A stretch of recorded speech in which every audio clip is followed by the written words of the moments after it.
Hey everyone. Welcome back for the third and final part of What If Naruto Was a Genius of Hard Work? As always, huge thanks to all of my Patreons. Making these videos would be impossible without you guys' support, especially with all the restrictions YouTube places on my type of content. After this video, feel free to head over there, where you can find about 50 other different stories to enjoy. Also, feel free to send me any messages over there if you have any questions or even if you just want to chat. Link to all of that will be in the description. Anyways, everyone, enjoy the video. Chapter 7, The God and the Hurricane. The return of the two sages was not a triumphant arrival. It was a silent, grim affair, two ghosts slipping back into the village under the cover of darkness, carrying the weight of a terrible truth. They didn't go to their homes or to the hospital. They went directly to the Hokage's office, where the lights burned late into the night. The war council was already assembled, a testament to the gravity of the mission. Tsunade stood behind her desk, her expression a mask of hardened steel. Hiruzen Sarutobi sat in his advisor's chair, the smoke from his pipe a nervous, coiling serpent. Shikaku Nara leaned against a wall, his usual lazy demeanor completely absent, replaced by a sharp, focused intensity. Kakashi, Sasuke, and Sakura stood ready, the core of Team 7 waiting for the report from its vanguard. Report, Tsunade commanded, her voice leaving no room for pleasantries. Jiraiya stepped forward, his face etched with a weariness that went bone deep. The infiltration was a success, he began, his voice a low rumble. The intel from Naruto's sensory link was accurate. The Akatsuki's leader, Pain, operates from a Megakure. He paused, letting the weight of his next words settle. But Pain is not one man. He is six. 6 separate bodies, all moving in concert, all wielding the Rinnegan. A stunned silence fell over the room. Shikaku pushed himself off the wall, his eyes narrowed. 6 Rinnegan users? That's impossible. The dojutsu is a legend. There has never been more than one user at a time. They aren't 6 users, Naruto's voice cut through the silence. He was still in the doorway, his sage mode having faded, but the immense, quiet depth of his chakra was a palpable presence in the room. They're puppets. We confirmed it. Each body has a series of black, chakra-disrupting rods embedded in it. They act as receivers. The 6 bodies share a single field of vision, and they are all controlled by a single, remote user. He walked further into the room, his gaze meeting Hiruzen's. We identified one of the bodies. It was Yahiko, your former student, Jiraiya-sensei. A collective gasp went through the room. Jiraiya flinched as if struck, the old wound now laid bare for all to see. He's using the corpses of shinobi as his vessels, Kakashi breathed, his single eye wide with horror. Desecrating the dead to wage his war. It's a brilliant, and horrifying, tactical advantage, Shikaku murmured, his mind already racing, deconstructing the strategic implications. A commander who can see the entire battlefield from 6 different angles at once, who risks nothing of himself in a fight. It's a logistical nightmare to counter. We cataloged the abilities of all 6 paths, Naruto continued, his voice calm and factual. He began to list them off, his memory perfect. The Deva path, Yahiko's body, is the central hub. It controls gravitational and repulsive forces. The Asura path is a living weapon, a cyborg capable of producing missiles and blades. The human path can extract a person's soul on contact. The animal path is a summoner, capable of bringing forth a variety of monstrous creatures. The Preta path absorbs all forms of ninjutsu. And the Naraka path. Its abilities are still unclear, but it seems to be connected to resurrection or interrogation. He looked at Tsunade. We engaged them. Briefly. Our objective was to gather data, and we succeeded. But they are formidable. Even with Sage Mode, a direct confrontation against all 6 is unwise. You fought them and escaped? Tsunade asked, a note of disbelief in her voice. Naruto's Hiraishin, Jiraiya explained. He had marked an escape route before we even engaged. We were in and out before they could mount a proper counterattack. He looked at his student, a flicker of immense pride in his eyes. The kid's tactical foresight is on par with his father's. So we have a complete schematic of the enemy's primary weapon, Hiruzen said, his voice grim. But we still don't know the identity of the puppet master. Nagato? It is the most logical conclusion, Jiraiya affirmed. He is the only other person I have ever known to possess the Rinnegan. From what we can deduce, he must be hidden somewhere in a Megakure, likely in the highest tower, using his immense chakra to control the 6 paths from a safe distance. He is the king. The 6 bodies are just his pawns. A king who hides behind his pawns, Sasuke muttered from the corner, his Sharingan spinning as he processed the information. Cowardice. Not cowardice, Shikaku corrected him gently. Perfect strategy. He's untouchable. To get to him, you have to get through an army of 6 cage-level shinobi who share a single mind and field of vision, in a city where every drop of rain is a part of his sensory network. He let out a long, weary sigh. What a drag. This is the most difficult strategic problem I've ever faced. But we have a key, Naruto said, his voice drawing all eyes back to him. Sage mode. I can enter the village undetected. And the Hiraishin. I can pull the entire strike team directly to the target's location. He looked at Tsunade, his expression firm. The plan we made still holds. Jiraiya-sensei and I can infiltrate, locate the real Nagato. And then Team 7 and our allies can end this in a single, decisive strike. No, Tsunade said, her voice a flat, absolute command. The room went silent again. The risk is too great, she explained, her gaze fixed on Naruto. You and Jiraiya barely escaped with your lives. A second infiltration, now that they know what you're capable of, is out of the question. They will be expecting you. They will have traps, seals, and the entire city mobilized to hunt you. You are our single greatest asset, Naruto. I will not risk you on a high-stakes assassination mission. She slammed her hand on the desk. Our strategy is no longer about offense. It is about defense. We now possess a complete intelligence file on our primary enemy. We will use it. Sakura, she barked. Hi. Sakura stepped forward. You will disseminate the data on the 6 paths abilities to every Jonin commander in this village. I want countermeasures developed for every single one of their techniques. Shikaku, you will lead this effort. I want a playbook, a strategy for every possible engagement scenario. And what of Pain? Jiraiya asked. We wait, Tsunade said, her voice hard as flint. He knows we have his secrets. He knows we have neutralized 4 of his Akatsuki members. He will not sit idle. He will come to us. And when he does, we will be ready. Konoha will be the anvil upon which his army breaks. The decision was made. The war had shifted from a clandestine hunt to a tense, village-wide preparation for a siege. The hurricane was no longer chasing the storm. The storm was coming to the hurricane. In the days that followed, Konoha transformed. The usual, peaceful rhythm of the village was replaced by a quiet, focused hum of energy. Training grounds were active day and night as Jonin teams drilled the new counter-strategies. The sensory barrier was reinforced, its power tripled. The Anbu moved like ghosts through the streets, their presence a constant, silent reminder of the impending threat. Naruto threw himself into his own training with a singular, obsessive focus. He and his clones now had a clear set of targets. They spent their days in Training Ground 7, which had been designated a restricted area, running simulations against the 6 paths of pain. Sasuke, you're the Deva path, Naruto would command. Your only job is to use gravitational force. Push, pull. Nothing else. Kakashi-sensei, you're the Asura path. Constant, long-range projectile attacks. Sakura, you're the Preta path. Absorb every ninjutsu I throw at you. They would spar for hours, Naruto in sage mode, testing his reaction time, developing new forms of the frog kata designed to counter an enemy with linked vision, finding ways to fight an opponent who could see from every angle at once. In the evenings, he would meet with Yugito Ni. The Kumo Jonin, having been briefed on the situation, had become a vital part of his preparation. Your opponent can absorb ninjutsu, she said one night as they sat on the Hokage monument, watching the lights of the preparing village. My flames, your Rasengan. They are useless against the Preta path. I know, Naruto said, frustration clear in his voice. My sage art can overwhelm it, but it's a massive drain on my chakra. I need another way. Then don't use ninjutsu, she said, a small smile on her face. A blue-black flame, the size of a candle flame, appeared on her fingertip. It didn't radiate heat. It radiated a pure, cold energy. This is not just fire. It is the raw chakra of my tailed beast, given form. It cannot be absorbed, because it is not a technique. It is a part of me. Naruto looked at her, then at his own hand.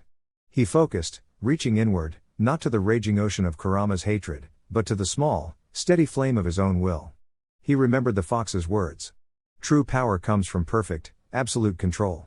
A tiny, Rasengan-like sphere of pure, golden chakra formed in his palm. It wasn't Senjutsu. It wasn't the fox's power. It was his own life force, his own will, given form without a jutsu. It was the principle of the tailed beast bomb, miniaturized. Yugito's eyes widened. You can do it too.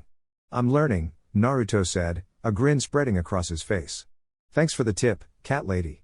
She swatted his arm playfully, a gesture of easy camaraderie that felt more natural than either of them would have expected. In the shadow of the coming war, they had found a quiet, powerful understanding, a bond forged not just in power, but in a shared, lonely existence. A week after the debriefing, the attack came. It didn't start with an explosion. It started with silence. Naruto was in his apartment, meditating, when he felt it. A sudden, absolute cessation of all sound from outside. The usual nighttime symphony of the village, the chirping of crickets, the distant murmur of late-night patrols, the rustle of leaves in the wind, it all just stopped. He opened his eyes, his sage senses flaring. The natural energy of the world was in turmoil, screaming a silent, terrified warning.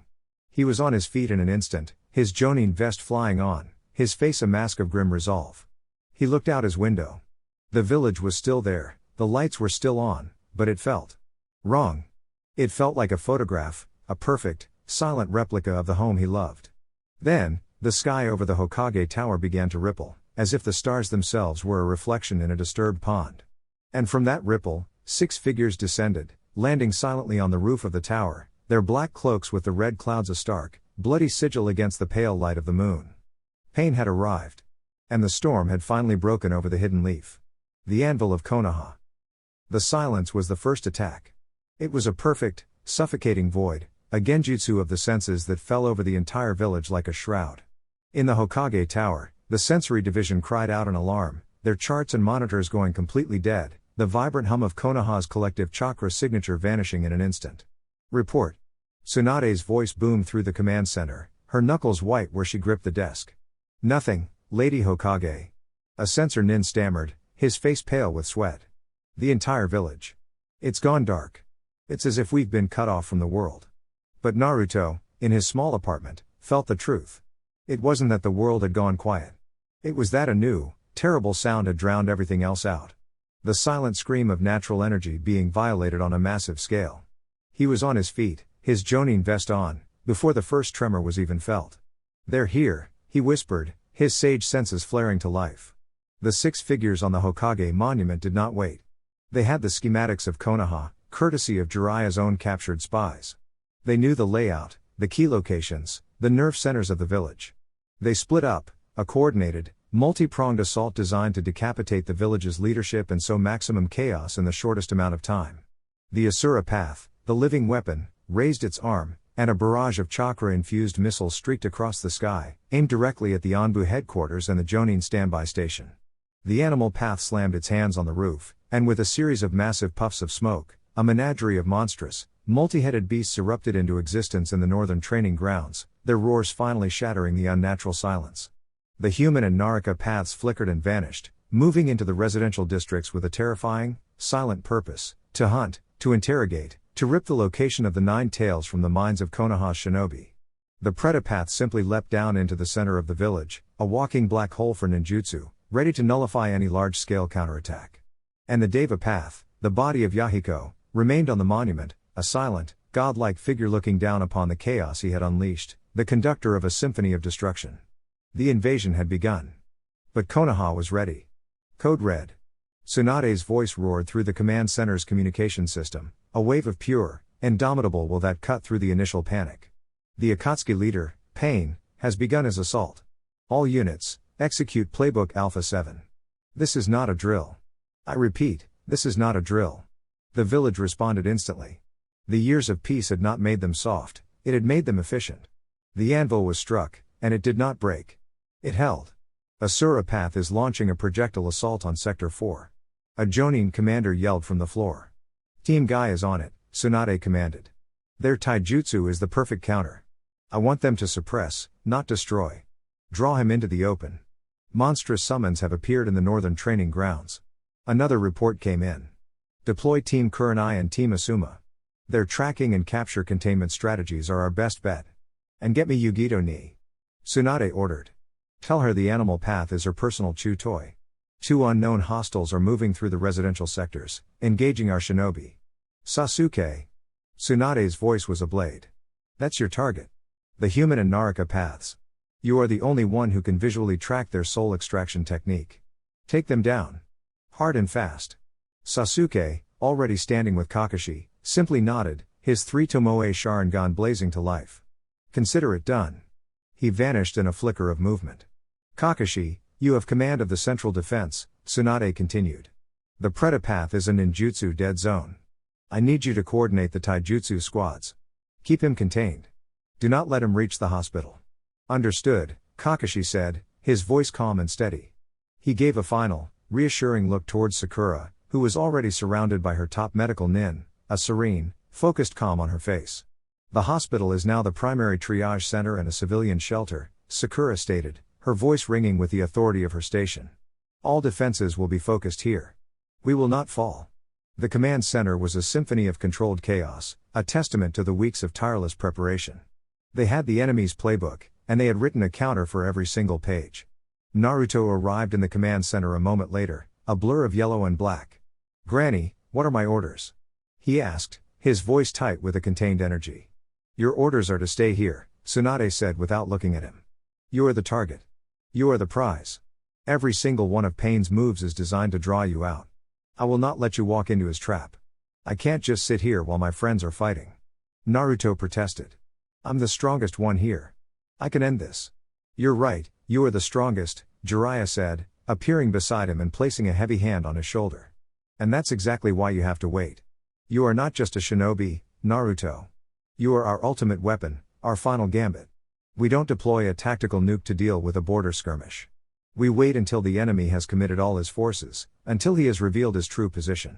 Then, and only then, do we strike the decisive blow. So I'm supposed to hide while everyone else dies for me? Naruto growled, his chakra flaring with frustration. No, Tsunade's voice was soft, but it held an iron finality. She finally looked at him, her brown eyes filled with a fierce, protective light. You are supposed to trust your comrades. You are supposed to trust your Hokage. You spent years earning this village's respect, Naruto. Now, for the first time, let the village earn yours. Let us protect you. The words struck him harder than any punch. He looked at the faces in the command center, at the frantic but focused shinobi, at the grim determination of his teachers, at the unwavering faith in his Hokage's eyes. This was what it meant to be a part of a village. It wasn't just about him protecting them. It was about them protecting each other. He took a deep breath, the frustration receding, replaced by a heavy, humbling sense of responsibility. All right, he said quietly. I'll wait for your signal. The battle for Konoha raged. Across the village, the fruits of their preparation were on full display. Team Guy, a whirlwind of green, engaged the Asura path, their pure taijutsu rendering its projectile weapons useless. Yugito, in her two tails form, was a phantom of blue-black fire, her tailed beast chakra attacks ripping through the animal path's summons. Sasuke, a ghost in the night, hunted the hunters, his Chidori a blade of righteous fury that sent the human and Naraka paths into a desperate retreat. But Pain was adapting. He had underestimated them. He had expected a village of panicked, disorganized shinobi. He had found a prepared, hardened anvil. On the Hokage monument, the Deva Path's impassive gaze swept over the battlefield. His shared vision showed him the failure of his initial assault. His forces were being contained, his objectives denied. It was time to escalate. He raised his hands, and a small, black sphere formed between them. It pulsed with a terrible, gravitational power. He's going to level the village, Hiruzen breathed from the command center, his old eyes wide with horror. No, Naruto whispered, his sage senses feeling the true nature of the attack. He's not. He's making a statement. The Deva Path thrust his hands forward. Shinra Tensei. It was not the cataclysmic, all-destroying wave from another timeline. This was different. It was a controlled, focused, village-wide pulse of pure, repulsive force. It didn't destroy buildings, it simply pushed. Every shinobi in the village was simultaneously thrown from their feet. Every trap was sprung. Every formation was broken. It was a reset button, a god swatting the pieces from the board. And then, his voice echoed across the now silent village, amplified by a jutsu that carried it into every home, every alleyway, every heart. People of Konoha, the calm, divine voice of Pain declared. Your resistance is admirable, but it is futile. I am here for one purpose. Give me the 9 tails, Naruto Uzumaki. Surrender him to me, and your suffering will end. Refuse, and I will teach this village the true meaning of pain. In the command center, every eye turned to Naruto. The ultimatum had been delivered. The choice was now his. Naruto closed his eyes, the weight of 1,000 lives settling on his shoulders. He had trusted them. He had waited. But now, the choice had been taken from him. He could not hide while a god held his entire world hostage. He opened his eyes, and they were burning with the calm, absolute fire of a man who had made his decision. "It's time," he said, his voice quiet but resonating with an unshakable power. He placed a hand on the Hiraishin marker he had given to Sasuke. He felt his friend's position, still engaged with the two remaining paths. He felt Yugito's raging fire, Kakashi's steady lightning. He felt the entire village holding its breath. "Signal received," he said to Tsunade, a small, sad smile on his face. "The nuke is deploying." And with a flash of yellow light, he was gone. The hurricane was finally stepping into the heart of the storm. The world resolved in a flash of yellow light. Naruto appeared in a residential street, the air thick with the smell of ozone from Sasuke's Chidori. His friend stood over the smoking forms of two of the paths of pain, his breath coming in ragged gasps, his Sharingan blazing. The human and Naraka paths were down, but not out, their puppet bodies already beginning to stir. "Took you long enough, Dobi," Sasuke grit out, a smirk playing on his lips despite his exhaustion. "Sorry," Naruto said, his voice calm, his eyes already taking in the entire battlefield. "The Hokage insisted I wait for the party to get started." He didn't waste a moment. He entered sage mode in an instant, the orange pigmentation flaring around his eyes. He raised a hand, and two perfect, stable Rasengans formed in his palms. He didn't charge. He simply tossed them. They flew with the lazy grace of a child's toy, arcing through the air towards the two down paths. The human and Naraka paths, their systems rebooting, looked up just in time to see the spheres of spiraling death descend upon them. The impact was not an explosion. It was a grinding, absolute erasure. The two S-rank threats were obliterated, leaving nothing but two shallow craters in the street. The effect was instantaneous and village-wide. On the Hokage monument, the Deva path froze, his head snapping towards the location of his fallen puppets. Through their shared vision, he had seen it all, the flash of yellow, the instantaneous sage mode, the casual, overwhelming power. The data was irrefutable. The Nine Tails was no longer just a beast to be captured. He was a perfect sage, a warrior on a level that rivaled his own. All paths, the Deva path's voice echoed in the minds of his puppets, converge on the Jinchuriki. The primary target has revealed himself. Eliminate him. The battlefield shifted. The Asura path disengaged from a battered but triumphant Team Guy. The Preta path abandoned its stalemate with Kakashi's taijutsu squads. They moved with a singular, deadly purpose, streaking through the village towards Naruto. "They're coming for you," Sasuke stated, his Sharingan tracking their movements. "I know," Naruto said. He looked at Sasuke. "Go. Help Kakashi-sensei and the others. This is my fight now." "Don't be an idiot," Sasuke shot back. "We do this together." "No," Naruto's voice was firm, leaving no room for argument. "This isn't about pride. It's about strategy. They are a multi-pronged weapon. We need a multi-pronged defense. Your job is to support the rest of the village. My job is to be the nail that sticks up and gets hammered." He gave Sasuke a confident grin. "Don't worry. I'm a very durable nail." Sasuke hesitated, then nodded, a silent trust passing between them. He vanished, a blur of motion heading towards the center of the village. Naruto stood alone in the ruined street as his opponents arrived. The Asura path landed before him, its body already bristling with blades and cannons.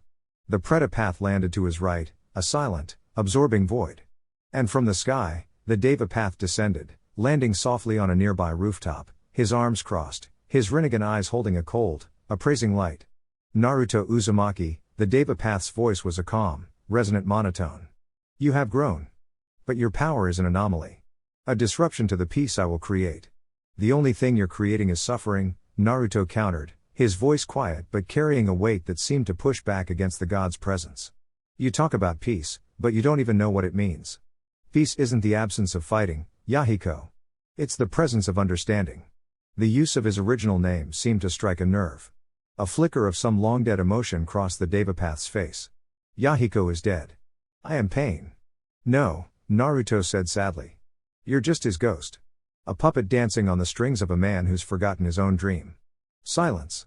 The Devapath commanded, his voice losing its divine calm for a fraction of a second. "You will be judged." The Asura path charged, its arms transforming into a forest of razor-sharp blades. Naruto didn't move. He simply raised a hand. Frog kata. An invisible wall of natural energy met the Asura path's charge, sending the cyborg puppet tumbling back, its blades bent and broken.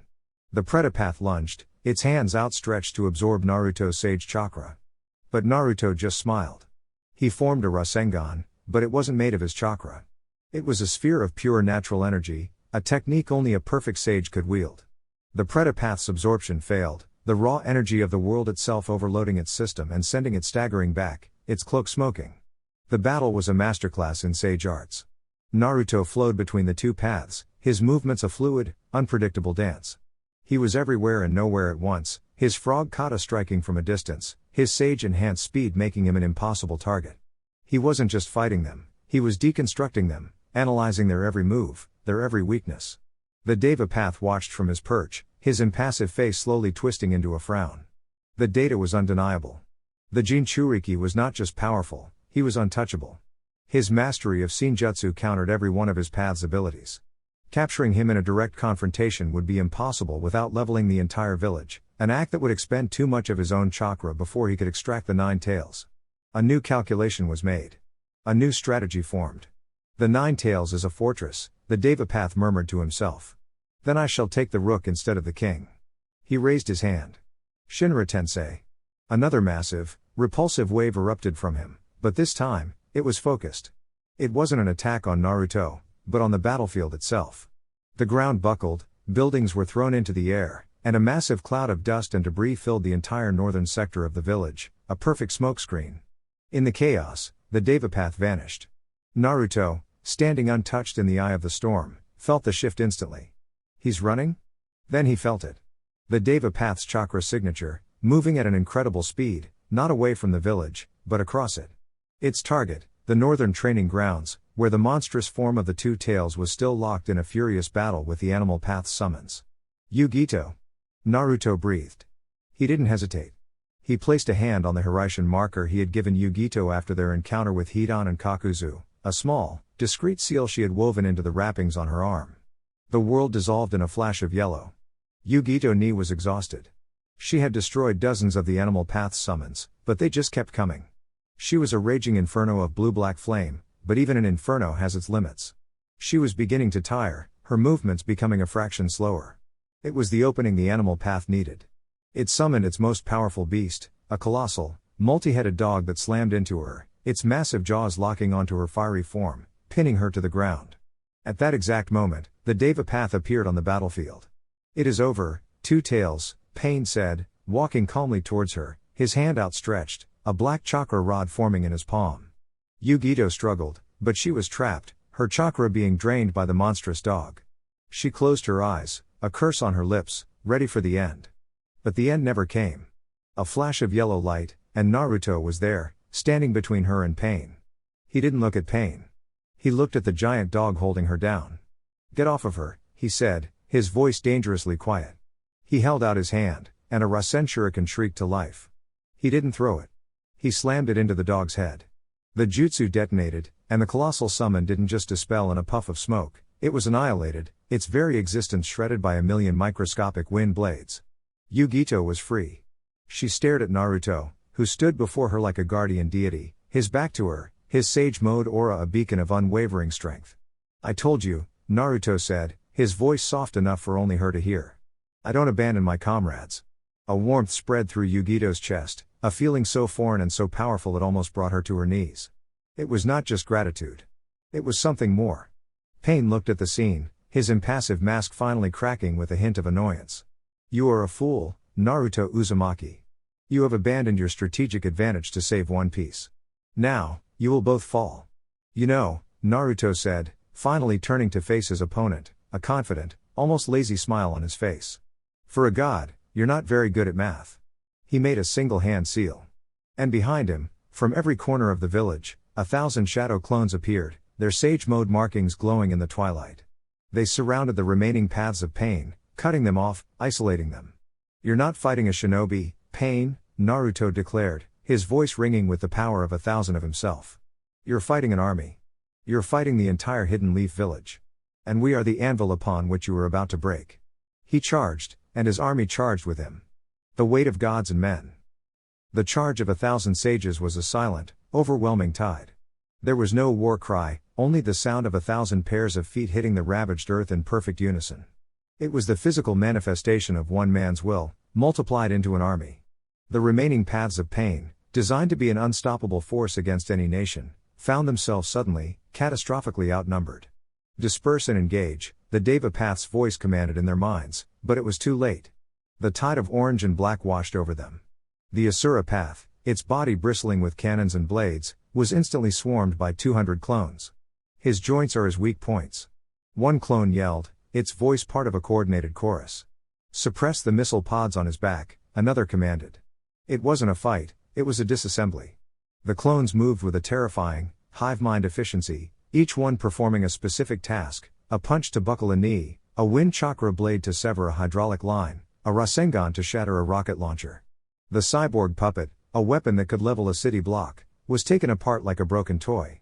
The Preta Path, the absorber of ninjutsu, found itself facing a different kind of hell. 100 clones surrounded it, none of them using jutsu. They simply stood there, channeling raw natural energy into their fists.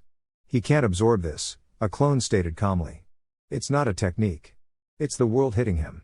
The frog kata assault began, 100 invisible fists of natural energy battering the path from every direction, its body cracking and splintering under a force it could not see and could not absorb. On the northern training grounds, Yugito Ni, her body wreathed in blue-black flame, watched as the animal path and its last remaining summon were engulfed by a sea of clones. The beast is a distraction, a clone said, appearing at her side. The summoner is the target. I had it handled, Yugito replied, though her breath was coming in ragged gasps. I know, the clone said with a grin that was unnervingly like the original's. But teamwork is more efficient. He and his brethren descended on the animal path, their combined taijutsu a blur of motion that neutralized the summoner in seconds. Yugito watched, a complex mixture of pride and irritation on her face. The boy was infuriatingly competent. That left one. The Deva Path, the body of Yahiko, stood alone on a shattered rooftop as Naruto, the original, landed softly before him. The chaos of the citywide battle seemed to fade away, the world narrowing to the space between these two figures. Your army is impressive, the Deva Path stated, his voice a calm, resonant monotone. But they are merely copies. You are the source. And once the source is eliminated, the copies will fade. You're still talking like a god, Naruto said, his sage mode aura a steady, golden flame. But you're not a god, Nagato. You're a man in a tower, hiding behind the faces of your dead friends. I am beyond men, the Deva Path corrected him. I am the vessel for a will that will bring peace to this broken world. No, Naruto said, his voice quiet but firm. You're just lonely. And you want the whole world to be as lonely as you are. The word struck a nerve. The Deva Path's impassive face twisted for a fraction of a second. You will be judged for your ignorance. Shinra Tensei. The repulsive wave erupted, but Naruto was ready. He met it head on, his feet anchored to the earth by natural energy. The rooftop beneath him disintegrated, but he held his ground, a rock in a divine river. It's over, Naruto said, his voice strained. Your paths are falling. Your army is gone. It's just you and me. With a final, explosive burst of speed, he shot forward, closing the distance. He didn't form a Rasengan. His objective wasn't destruction. It was connection. He pressed his open palm against the Deva Path's chest, and a precise pulse of his own sage chakra flowed into the puppet. It was a key, designed to unlock a specific door. Found you. With its link to the puppet master severed, the Deva Path froze, its Rinnegan eyes fading to a dull, lifeless gray. It collapsed, a marionette whose strings had been cut. The invasion was over. Naruto stood over the still form of Yahiko's body, his sage mode receding. He looked at the face of the boy who had dreamed of peace and had become a symbol of pain. His sage senses, no longer focused on the immediate battle, spread out, searching for the source of the chakra he had just touched. It wasn't in Omega-core. It was close. Frighteningly close. He found Sasuke and Sakura amidst the rubble, their faces grim but resolute. It's done, Sasuke stated, seeing the look in Naruto's eyes. No, Naruto replied, his voice low and urgent. It's just started. He's not in the Rain Village. He's here. Close. In the forest, just beyond the western wall. Kakashi and Yugito arrived a moment later, their own battles won. What's the situation, Naruto? Kakashi asked. The puppet master is nearby, Naruto explained quickly. He's been controlling them from a hidden location just outside the village this whole time. He looked at his team, at the faces of the people he trusted most.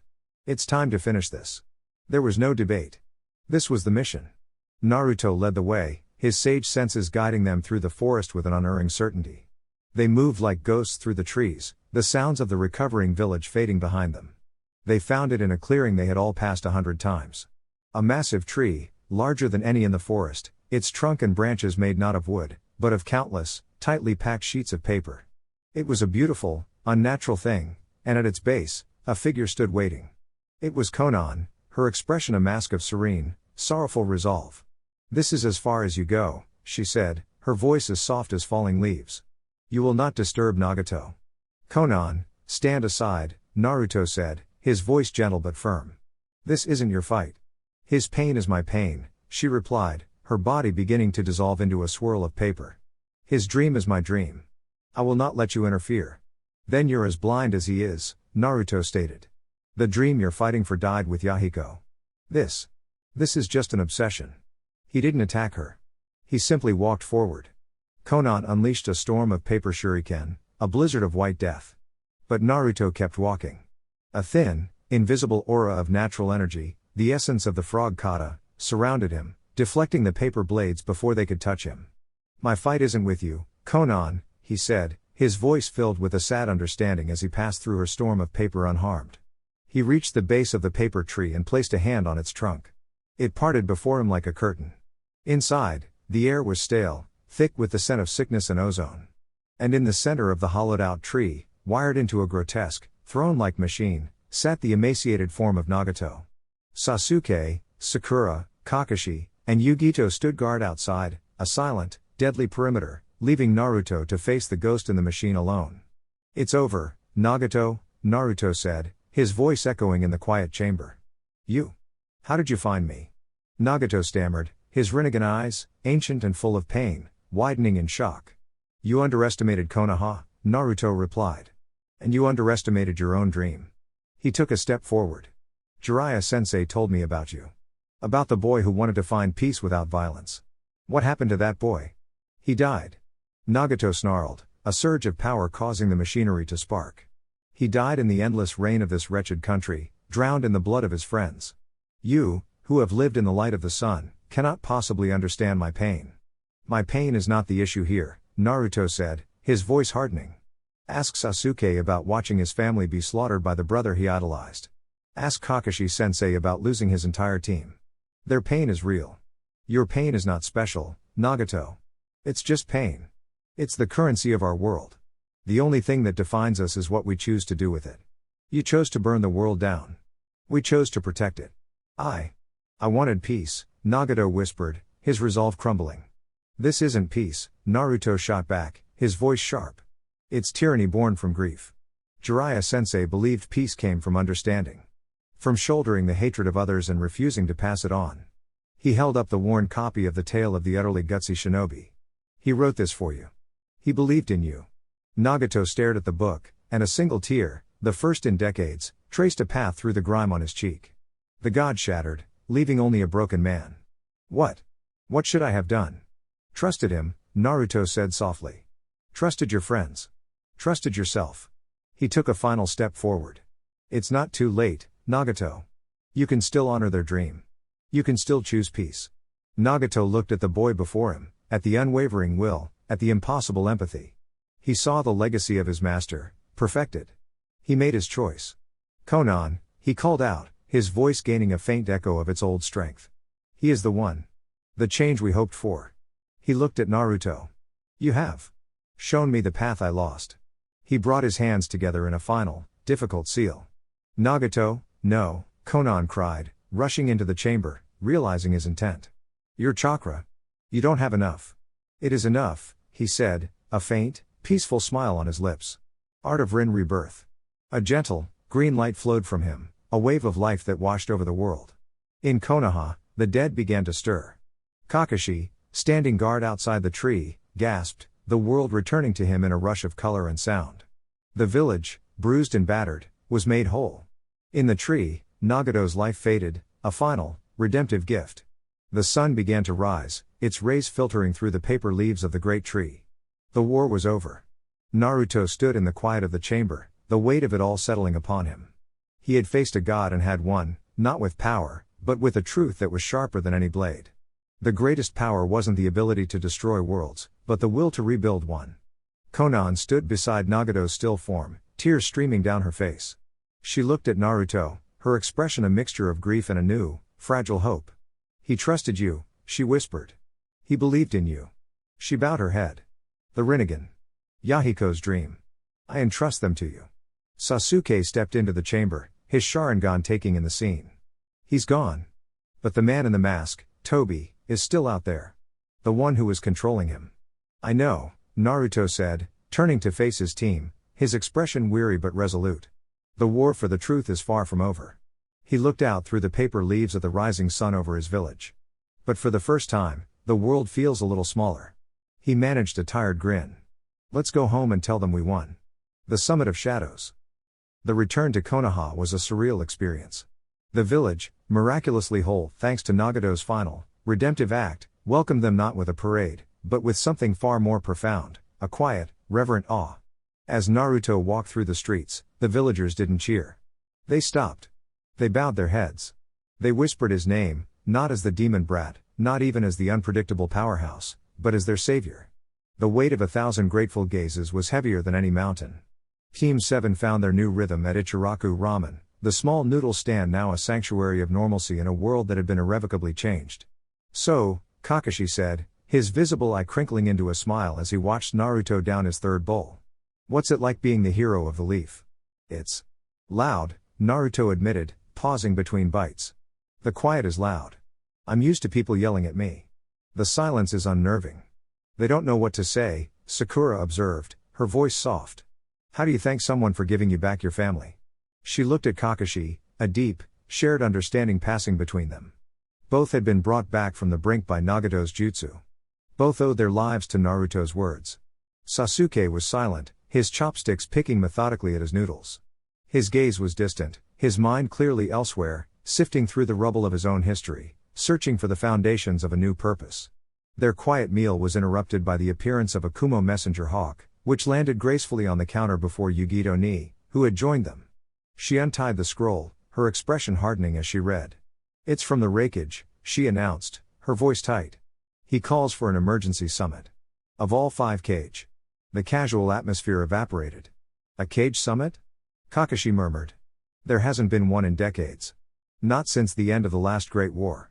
Pain's attack on Konoha was not an isolated incident, Yugito explained, her golden eyes sweeping over them. "The Akatsuki's activities are a threat to the entire world. My brother believes it is time the 5 great nations stopped acting as rivals and started acting as allies. He wants to form a united front." Her gaze lingered on Naruto. "He specifically requests your presence, Naruto Uzumaki. As a special envoy." The request was a political earthquake. The debate in the Hokage's council chamber was fierce. "Absolutely not." Danzo Shimura's voice was a venomous hiss from the shadows of the room. "The Nine Tails is Konoha's ultimate deterrent. To send him into a room with 4 other Kage, all of whom have coveted the tailed beasts for generations, is tantamount to handing them our greatest weapon. The Raikage is not asking for the 9 Tails," Tsunade shot back, her voice ringing with authority. "He is asking for the hero who defeated Pain. He is asking for the shinobi who saved one of Kumo's Jinchuriki. This is a gesture of trust, Danzo. Something you wouldn't understand. It is an unnecessary risk," Koharu, one of the elders, insisted. "The boy's place is in the village, under our protection and control." "His place," Sasuke's voice cut through the chamber, cold and sharp as glass, "is wherever he is most effective. And right now, that is as a symbol." All eyes turned to him. He stood, his arms crossed, his Sharingan impassive. The world saw Pain, a man wielding the eyes of a god, fall to a Konoha shinobi. They saw our village withstand an attack that would have annihilated any other, and emerge with 0 casualties. Sending Naruto to this summit is not a show of weakness. It is a show of overwhelming, undeniable strength. It tells the other villages that we have a power greater than any tailed beast, the will of fire. And he, Sasuke finished, with a slight nod towards a silent Naruto, is its embodiment. The support from the last Uchiha was a stunning, powerful endorsement that silenced the council's arguments. "Sasuke is right," Naruto said finally, his voice calm and steady. "This isn't about me. It's about sending a message. That Konoha is ready. That we are not afraid. And that we are willing to work with anyone who stands against the true enemy. Tsunade slammed her hand on the desk. The decision is made. I will attend the Cage Summit. And my guards will be Naruto Uzumaki and Sasuke Uchiha. The journey to the Land of Iron, a neutral nation nestled in the snowy northern mountains, was a tense affair. They traveled as a formal delegation, Tsunade, the fifth Hokage, and her two hand-picked guards, a display of the new generation's power that was meant to be both a promise and a warning. They arrived at a stark, samurai-style fortress, the air crisp and cold. The other cage were already there, their own powerful guards in tow. The meeting room was a large, circular chamber, dominated by a round table. The fourth Raikage, a mountain of muscle and furious energy, slammed his hand on the table the moment they entered. So, the hero arrives, he boomed, his gaze fixed on Naruto. You saved my Jinchuriki. For that, you have my gratitude. But make no mistake, Konoha. This alliance is one of necessity, not friendship. Mei Terumi, the fifth Mizukage, offered Naruto a warm, genuine smile. It is good to see you again, Naruto-kun. Your actions have brought a new dawn to my country. Her presence, alongside Yugito's, immediately created a powerful block of support for Konoha. Aniki, the ancient and diminutive third Tsuchikage, simply floated in his seat, his expression cynical. So many young faces, he grumbled. The world is changing too fast. Angara of the Sand, the fifth Kazekage, looked at Naruto with the eyes of a true equal. Naruto, he said, his voice quiet but firm. It is good to see you, my friend. The summit began, a tense negotiation of old grudges and new threats. But before they could even agree on an agenda, the world seemed to warp. A swirling vortex appeared in the center of the room, and from it stepped Tobi, his single orange mask a beacon of malicious intent. He was flanked by the white and black forms of Zetsu. Greetings, Cage. Tobi's voice was a distorted, mocking baritone. I apologize for interrupting your little party. But I felt it was time to make a formal declaration. The Cage and their guards were instantly on their feet, their chakra flaring. You are the one controlling the Akatsuki, Tsunade snarled. Controlling? Tobi chuckled. A limited perspective. I am merely guiding them towards a universal, lasting peace. A peace you are all too weak to achieve. He spread his arms wide. I have grown tired of the slow work of collecting the tailed beasts one by one. So, I shall accelerate the process. I hereby declare the beginning of the Fourth Great Ninja War. The words hung in the air, a death knell for the era of peace. And to begin, Tobi continued, his masked gaze settling on Naruto, I will be taking the 9 tails. And, he glanced at the Raikage, the 8 tails as well. The Raikage exploded in a shroud of lightning. You will not touch my brother, he roared, charging forward. But his punch passed right through Tobi's intangible form. Your aggression is as predictable as it is useless, Tobi sighed. He turned his attention back to Naruto. You have become a problem, Naruto Uzumaki. Your growth has disrupted my plans. But it matters not. In the end, all will be collected. All will become one. Not while I'm here, Naruto's voice was a low growl. He stepped forward, his own sage chakra beginning to flare, a golden aura of immense, natural power. Tobi looked at Naruto, then at the united front of the 5 Cage, at the alliances Naruto himself had forged through his actions. He saw not 5 squabbling nations, but a single, unified wall of opposition. This is unexpected, Tobi admitted, a flicker of genuine surprise in his voice. It seems the world has changed more than I anticipated. He began to sink back into his vortex. Very well. Have your war. But know this, when I am finished, I will stand atop a mountain of your corpses and create a new world of perfect, solitary peace. The moons I plan will succeed.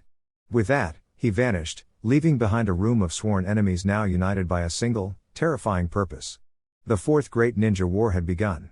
Gaara was the first to speak, his voice cutting through the stunned silence. He wants to create an illusion to control the world. He is a threat to all life. He looked around the table, his gaze settling on each of his fellow Cage. We cannot fight him alone. My father sought to destroy Konoha. I seek to protect it. I propose we form an allied shinobi force.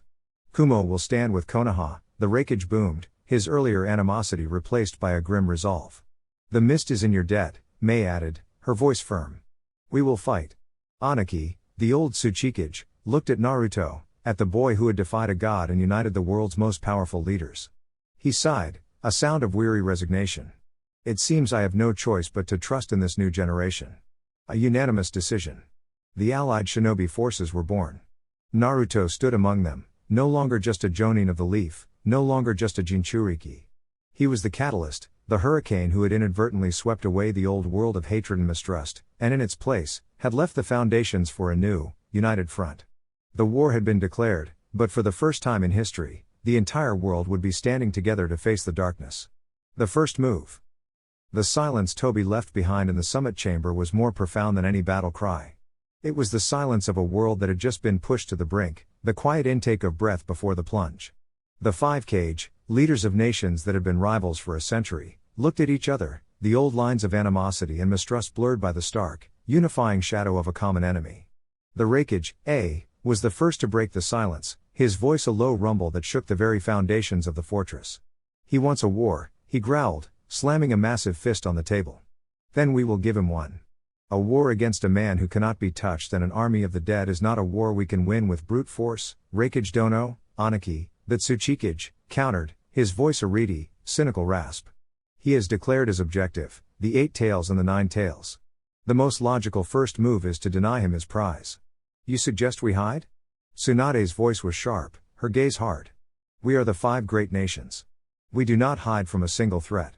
We are 5 separate nations, Anaki corrected her. And that is how he will defeat us. One by one. No, Gaara's voice was quiet, but it commanded the attention of the room.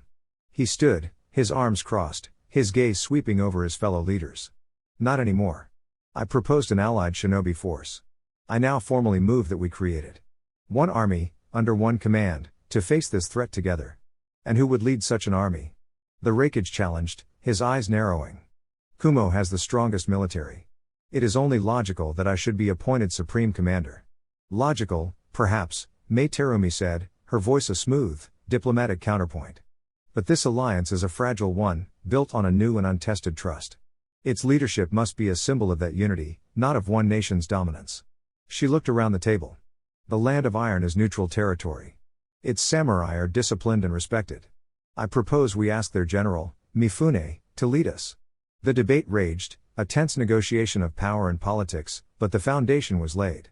The allied shinobi forces were no longer just an idea, they were a reality taking shape. While the leaders debated strategy, Naruto and Sasuke stood guard outside the chamber, a silent, formidable pair. So this is it, Sasuke murmured, his gaze distant. A war. The perfect cover for a man like Danzo to consolidate his power back home. Tsunade won't let that happen, Naruto replied, his voice firm. And neither will we. This war. It's the path to the truth, Sasuke. For both of us. We'll find Toby, and we'll find out why he orchestrated the Uchiha massacre. We'll get your answers. Sasuke looked at his friend, at the unwavering loyalty in his eyes.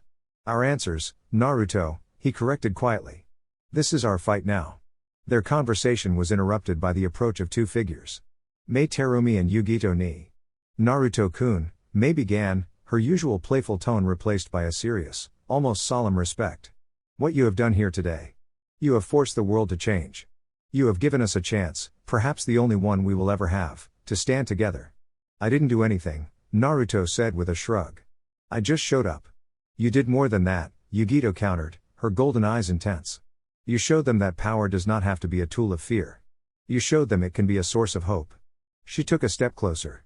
The Raikage is stubborn, and my village is proud. But we know what we owe you.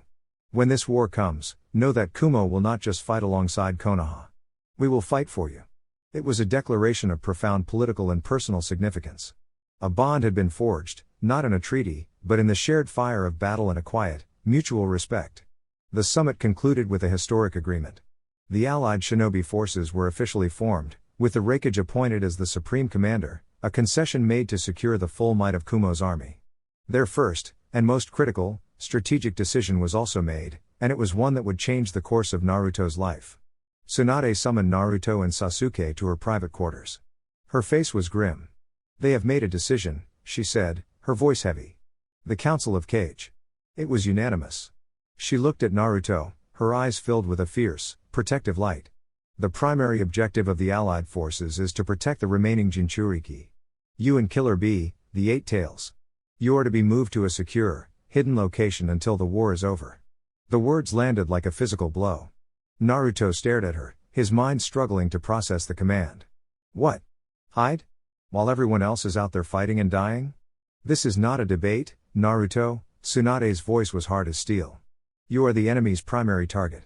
Your capture means the end of the world. This is not a request. It is the first official order of the allied shinobi forces. No, Naruto said, his voice quiet but shaking with a furious energy. I refuse. You will do as you are told, Tsunade roared, slamming her fist on the table. I am your Hokage. And I am a Jonin of this village. Naruto shot back, his own voice rising, his chakra flaring with an intensity that made the room tremble. My duty is to protect my home, not to hide in a hole while my friends fight my battles for me. What am I supposed to do? Sit on an island and knit sweaters while Gaara and the others face an army of the dead? While Kakashi-sensei and Sakura fight for their lives? That is not the will of fire. That is cowardice. It is strategy, Tsunade yelled, her own frustration boiling over. It is the most logical path to victory. We deny the enemy his goal. And what happens if we lose? Naruto challenged, taking a step forward, his blue eyes blazing. What happens if our friends, our families, are all gone, and I'm the last one left, safe and sound in my little cage? What's the point of having all this power if I don't use it to protect them? Tell me that, Granny Tsunade. Tell me what I'm supposed to tell their ghosts. The room fell silent, the weight of his words hanging in the air. Sasuke, who had been watching silently, finally spoke. He's right, he said, his voice calm and analytical, cutting through the emotional turmoil. From a purely emotional standpoint, his argument is sound. He looked at Naruto. But from a strategic one, Tsunade-sama is also right. Naruto turned to him, a look of betrayal in his eyes. Sasuke? Tobi's goal is the moon's eye plan, Sasuke continued, his Sharingan impassive. It requires all 9-tailed beasts. If he does not have the 9 tails, he cannot complete his plan. He can win every battle, but he will still lose the war. Hiding you is the single most effective way to guarantee his ultimate failure. It is the logical first move. So I'm just a chess piece, Naruto said, his voice bitter. The king that has to be protected. Yes, Sasuke replied without hesitation. And we, he gestured to himself, are the knights and rooks who will clear the board for you. Let us do our jobs, so you can do yours. Which, for now, is to stay alive. The cold, hard logic of his friend, his rival, was more devastating than Tsunade's orders. He looked around the room, at the grim, determined faces of his leaders, and he knew he had lost the argument. He deflated, the fire in his eyes banking into a low, smoldering ember. Fine, he whispered, the word tasting like ash in his mouth. I'll go. The decision was made. The hero who had united the world would be removed from the board. He would be sent to a hidden island fortress, a gilded cage, while the world he had fought so hard to protect prepared for a war in his name. The first move of the Fourth Great Ninja War had been made, and it was the sidelining of its most powerful piece. The gilded cage. The journey from the land of iron was a quiet, somber procession. The decision of the Cage Council weighed on Naruto like a physical shroud, heavier than any Jonin vest. He was escorted by a team of Konoha's finest, led by Might Guy, whose usual youthful boisterousness was tempered by the gravity of their mission. They were not escorting a hero to battle, they were escorting a king to his gilded cage. It is a most youthful and strategic decision, Naruto-kun, Guy declared as their ship cut through the cold northern waters, his voice a little too loud in the tense silence. To protect the king is the ultimate expression of loyalty to the kingdom. Naruto just stared out at the gray, churning sea. I'm not a king, Guy-sensei. I'm a shinobi. And a shinobi's place is on the battlefield, with his comrades. A shinobi's place is where the Hokage commands, another Jonin, a stoic Hyuga, said from the rail. Your presence on the battlefield would only endanger those you seek to protect. It would make them a target. The logic was sound. It was the same cold, infuriating logic Sasuke had used. Naruto knew they were right, but the knowledge didn't sit well. It felt like a betrayal of everything he had worked for. All the power he had amassed, the sage arts, the Rasengan. What was the point of it all if he was to be locked away when the world needed it most? He closed his eyes, retreating to the one place he could find a different perspective, the flooded sewer of his own mind.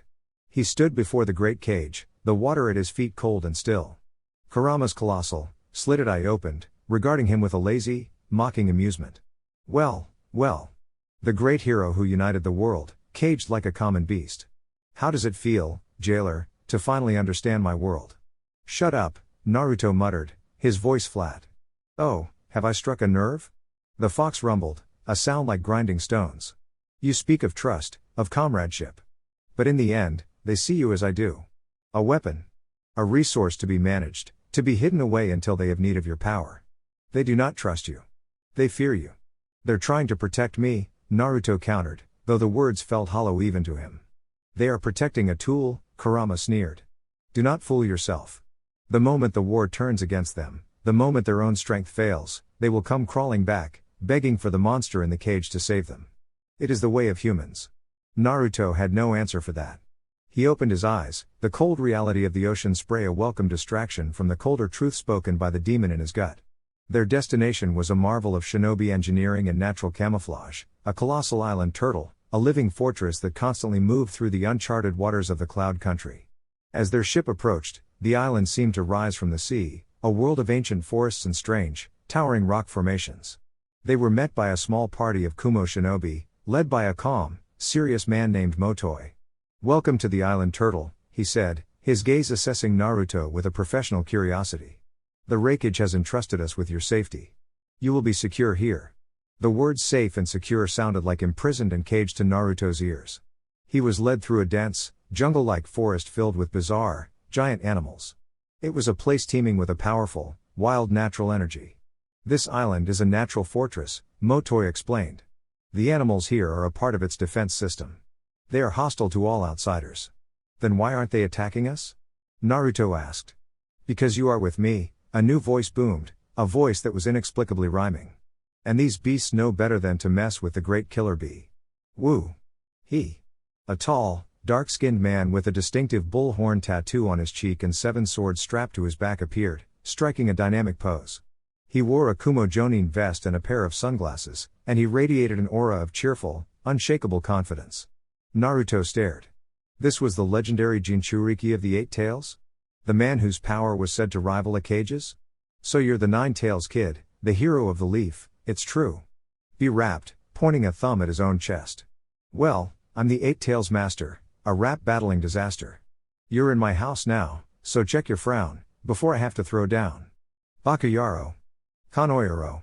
Naruto just blinked, his analytical mind struggling to process the sheer, overwhelming absurdity of the man before him. I don't understand what you're saying. He's unique, Motoi said with a long-suffering sigh. Lord Killerbee communicates primarily through rap. The next few days were a strange, frustrating exercise in futility for Naruto. He was given comfortable quarters, the best food, and complete freedom to roam the island. But it was a cage, no matter how gilded. He spent his days training, creating 1,000 clones to run drills, but his heart wasn't in it. He felt disconnected, useless, a sword locked in its sheath while a war raged on without him. He watched Killerbee train, and he saw a level of mastery he had never imagined. Bee didn't just wield the 8 Tails power, he was in perfect harmony with it. He could transform parts of his body at will, communicate with his tailed beast, Gyuki, as if he were an old friend, and his swordsmanship was a dizzying, 7-bladed storm. How? Naruto finally asked one afternoon, after watching Bee single-handedly defeat a herd of giant, rampaging gorillas with a combination of rap and impossibly precise swordplay. How did you do it? Master the beast's power? Bee stopped, spinning his swords into their sheaths. It ain't about mastery, little brother, you see, he rapped. It's about harmony, between my tailed beast and me.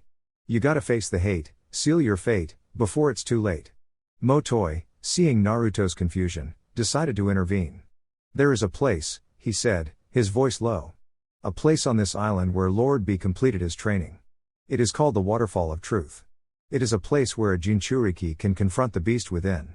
And themselves. He led Naruto to a secluded clearing dominated by a beautiful, serene waterfall. The water cascaded into a calm, clear pool. Sit on the platform in the center, Motoi instructed. Close your eyes. Meditate. The waterfall will show you what you need to see. But be warned. What you find within yourself may be more terrifying than any tailed beast. Naruto did as he was told. He sat cross-legged on the stone platform, the cool mist of the waterfall on his face. He closed his eyes and sank into his own mind. He expected to find the familiar, flooded sewer, the great cage of the 9 Tails. But he found something else. He was in Konoha, but it was twisted, dark, the colors muted and wrong. And standing before him was another Naruto. This one's eyes were not blue, but a burning, hateful red. His smile was a cruel, twisted sneer. It was the physical embodiment of every dark thought he had ever had, every bit of hatred he had ever felt for the villagers who had scorned him, every ounce of rage at his own lonely existence. So, the dark Naruto hissed, its voice a venomous echo of his own. The great hero comes to face the truth. And the truth is me. Who? What are you? Naruto asked, his own voice trembling slightly. I am the part of you that you've kept locked away, the Dark One sneered. I am the hatred you swallowed. I am the rage you converted into hard work. While you were busy trying to earn their love, I was the one who remembered their glares. While you were protecting them, I was the one who wanted to burn their village to the ground. I am your truth, Naruto. And you are a lie. The dark Naruto charged, and Naruto was forced to defend himself. They were perfectly matched, every move, every thought, every technique known to the other. It was a battle of perfect parity, a fight he could not win. For how do you defeat yourself? You see? The dark Naruto cackled, their fists locked, their faces inches apart. You can't beat me. Because I am you. As long as you exist, I exist. As long as there is a single person in this world who hates you, I will be here. Naruto was thrown back, his mind reeling. The Dark One was right. He couldn't destroy it. The hatred was a part of him. He looked at his dark reflection, at the embodiment of his pain and loneliness. And in that moment, he didn't feel anger. He felt pity. He understood. He stopped fighting. He stood, his arms open, and waited. The dark Naruto charged again, its fist cocked back for a final, hateful blow. But it stopped, its fist hovering inches from Naruto's face, its red eyes wide with confusion. What are you doing? It snarled. Fight back. No, Naruto said softly. I'm not going to fight you anymore. He looked at his dark self, and for the first time, he smiled a genuine, understanding smile. Thank you. Thank me? For what? For hating you? The Dark One stammered. For remembering, Naruto said. For holding on to all that pain for me, so I could focus on getting stronger. So I could focus on protecting everyone. You're right. You are a part of me. And I'm not going to lock you away anymore. He stepped forward and embraced his dark self. The hateful, red energy flared, then sputtered, and was absorbed into Naruto's own, the two halves becoming one. The darkness wasn't gone. It was integrated. Accepted. Understood. Naruto opened his eyes. He was back at the waterfall, the sun warm on his face. He felt whole. The constant, low-level anger that had fueled his hard work for so long was gone, replaced by a deep, profound calm. He stood up and walked to the edge of the clearing, where Killer Bee was waiting. So, Bee said, his usual rap absent, his voice surprisingly serious. You face the man in the mirror. You ready for the main event? Naruto nodded, his blue eyes clear and focused. I am. He returned to his mindscape. He walked the familiar, flooded corridors and stood before the great cage. Kurama's eye opened, but this time, the mockery was gone, replaced by a flicker of genuine surprise. So, the fox rumbled. The brat has finally grown up. You have faced your own hatred. But my hatred is older than mountains, kid. You cannot hope to contain it. I'm not here to contain you, Naruto said, his voice calm and steady. I'm not here to fight you.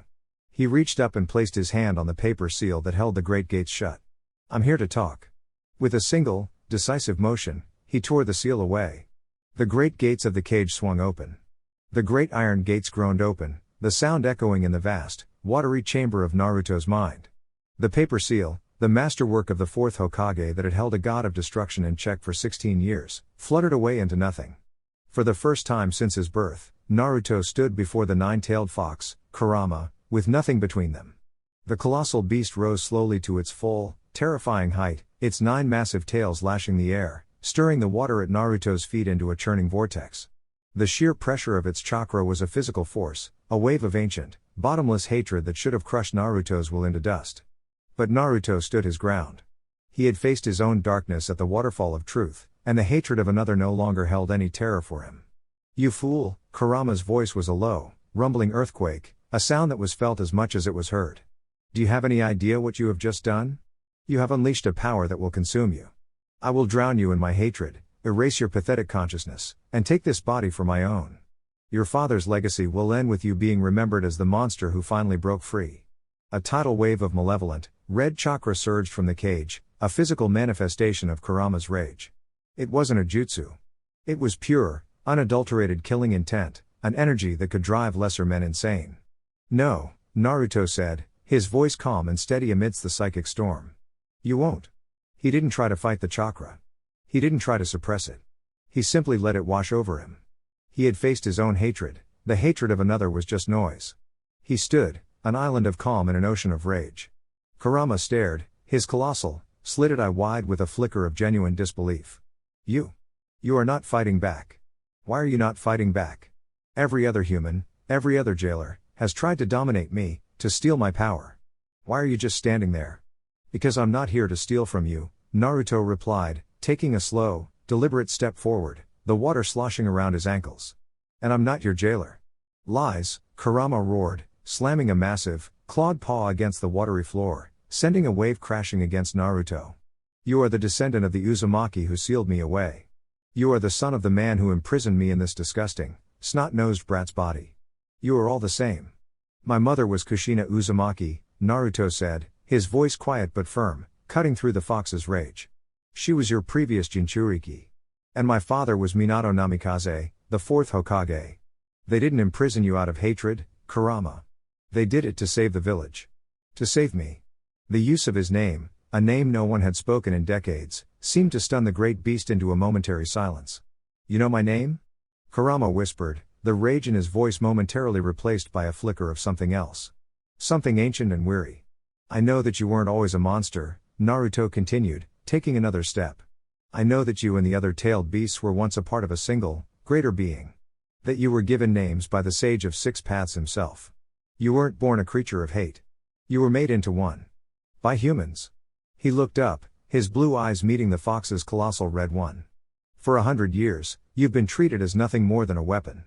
A natural disaster to be sealed away, a source of power to be stolen and wielded in human wars. No wonder you hate us. I would too. Kurama was silent, his massive form trembling with a storm of conflicting emotions. This boy. He wasn't trying to fight him. He was trying to understand him. What is the point of this, boy? Kurama growled, though some of the fire had gone out of his voice. Do you think a few soft words can erase a century of hatred? A century of imprisonment? No, Naruto admitted. But it's a start. He took a final step, standing directly before the great beast, close enough to touch its massive snout. I'm not here to ask for your power. I'm not here to demand your submission. I'm here to ask for your help. Not as a weapon, but as a partner. He held out a fist. The world is on the brink of a war that could destroy everything. A man in a mask is trying to capture all the tailed beasts to create a weapon that will enslave the world. I can't beat him alone.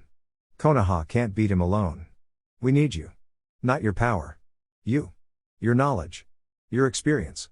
Your will. Kurama stared at the small, outstretched fist. A partnership? After everything? It was an absurd, impossible notion. His hatred, a burning star in his soul, surged, ready to lash out, to destroy this foolish, idealistic child. But as the red chakra began to flare, a new presence filled the mindscape.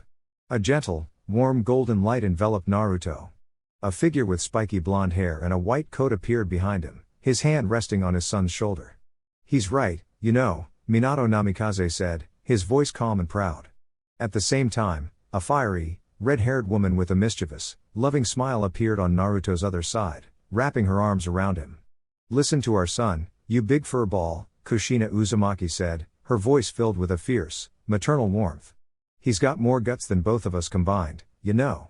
Kurama recoiled as if struck. You. The fourth Hokage. And Kushina. We left a part of our chakra in the seal, Minato explained. A failsafe. To help you when you needed it most. He looked at Naruto, his eyes filled with a love that transcended death itself. We're so proud of you, Naruto. You've grown into a fine man. A finer man than I ever was. And you found friends who care for you. Kushina added, her eyes shining with tears. And you're so strong. And handsome. You look just like your father, but you have my spirit. She turned her gaze to the stunned fox. Kurama. I know we weren't friends. But I was your home for a long time. This boy. He's different. He doesn't see you as a monster. He sees you. Can't you feel it? He has no hatred for you. Kurama looked down at Naruto, at the boy who had conquered his own darkness, who stood before him not with a jutsu, but with an open heart. He saw the ghosts of his parents standing beside him, a family united in their faith in their son. The burning star of his hatred, which had raged for a century, flickered. The world will never change, Kurama rumbled, his voice a low, stubborn growl. Humans will always fear what they cannot understand.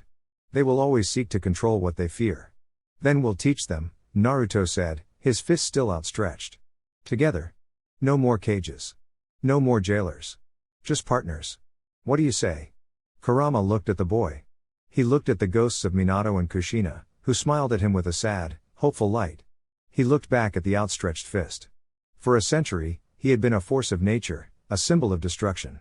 This boy was offering him the one thing he had never had, a choice. Slowly, hesitantly, the colossal, clawed fist of the nine-tailed fox began to shrink. It descended, until it was the same size as Naruto's. It met his outstretched hand. A fist bump. A wave of unimaginable power, golden and brilliant, erupted through Naruto. It was not the hateful red chakra of before. This was different. It was warm, controlled, a perfect harmony of his own sage energy and Kurama's immense power. A new seal, a complex hexagram, appeared on his stomach, and a golden cloak of pure chakra enveloped him, flowing like fire, adorned with the symbols of the Sage of Six Paths. Minato and Kushina began to fade, their duty done. "We love you, Naruto," they said in unison, their voices a fading echo. "Change the world." Naruto opened his eyes. He was back at the Waterfall of Truth. But he was transformed. He was blazing with a golden, sun-like energy, his presence so powerful it made the very air hum. Killer Bee and Motoi stared, their jaws slack. Yo! Bee stammered, his rap completely forgotten. What is that mode? That ain't no normal tailed beast cloak, bro." Naruto looked down at his own hands, at the golden energy flowing around them. He felt the connection, the harmony. He was no longer Naruto Uzumaki, the Jinchuriki. He was Naruto Uzumaki, partner to the nine-tailed fox. He looked up at the sky, towards the distant shores where a war was being fought in his name. The gilded cage was about to be broken. "It's time to go," he said, his voice resonating with a new, quiet power. "My friends are waiting. The unstoppable force and the immovable object." The golden light radiating from Naruto was not like normal chakra. It didn't feel hot or aggressive. It felt like standing in the first rays of dawn, warm, absolute, and filled with a power that was as ancient as the world itself. Killer Bee and Motoi stood frozen, their minds struggling to process the transformation. "That ain't sage mode," Bee finally managed, his voice stripped of its usual rhythm. "And it ain't a normal tailed beast cloak." "What is that, man?" Naruto looked down at his hands, at the golden energy that flowed around him like a second skin. He could feel it, a perfect, seamless connection.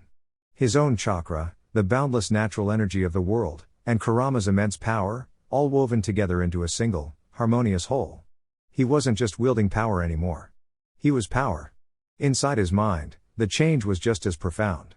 This is different," Kurama's voice rumbled, the usual sneer of hatred gone, replaced by a grudging, disbelieving awe. "The hatred. It's still there. But it's quiet. Your chakra is acting as a filter, a buffer. You've contained my malice without suppressing my will. We're partners now, aren't we?" Naruto's thoughts replied. Partners are supposed to balance each other out. He looked up, his golden eyes locking onto Motoi. "The war has started. My friends are fighting. I'm leaving." Motoi snapped out of his shock, his training taking over. He stepped forward, his hand instinctively moving to his kunai pouch. "Naruto-san, I cannot allow that. The orders of the Five Cage were absolute. You and Lord B are to remain here, protected." "Protection is a cage when the world is burning down," Naruto said, his voice calm but resonating with an unshakable finality. "I appreciate your duty, Motoi-san. But I have a duty of my own." "Then you will have to get through me," Motoi stated, drawing his blade, his face a mask of grim resolve. "No," a deep voice boomed. Killer Bee stepped between them, his massive frame a living wall. He looked at Naruto, his sunglasses unable to hide the intense, analytical gaze of a perfect Jinchuriki. "You won't have to get through him. You'll have to get through me." Motoi stared at him, aghast. "Lord B. You can't be serious. You would defy the Raikage's direct order?" "My brother wants to win a war," B said, his voice serious, the rap forgotten. "Hiding his two strongest pieces ain't the way to do it. This kid. He's changed. I can feel it. Gyuki can feel it." He turned his full attention to Naruto. "But I can't let you go just like that. You got a new power, a fancy new coat. But can you control it? The battlefield ain't a training ground. One slip, one moment of lost control, and you become a bigger threat than the Akatsuki. What are you proposing? Naruto asked. A wide, excited grin spread across B's face. A test. A little Jinchuriki on Jinchuriki sparring match. You want to leave this island? You gotta prove you can handle that power. You gotta prove you can beat me. Naruto grinned back, a flash of the old, confident Naruto. You're on.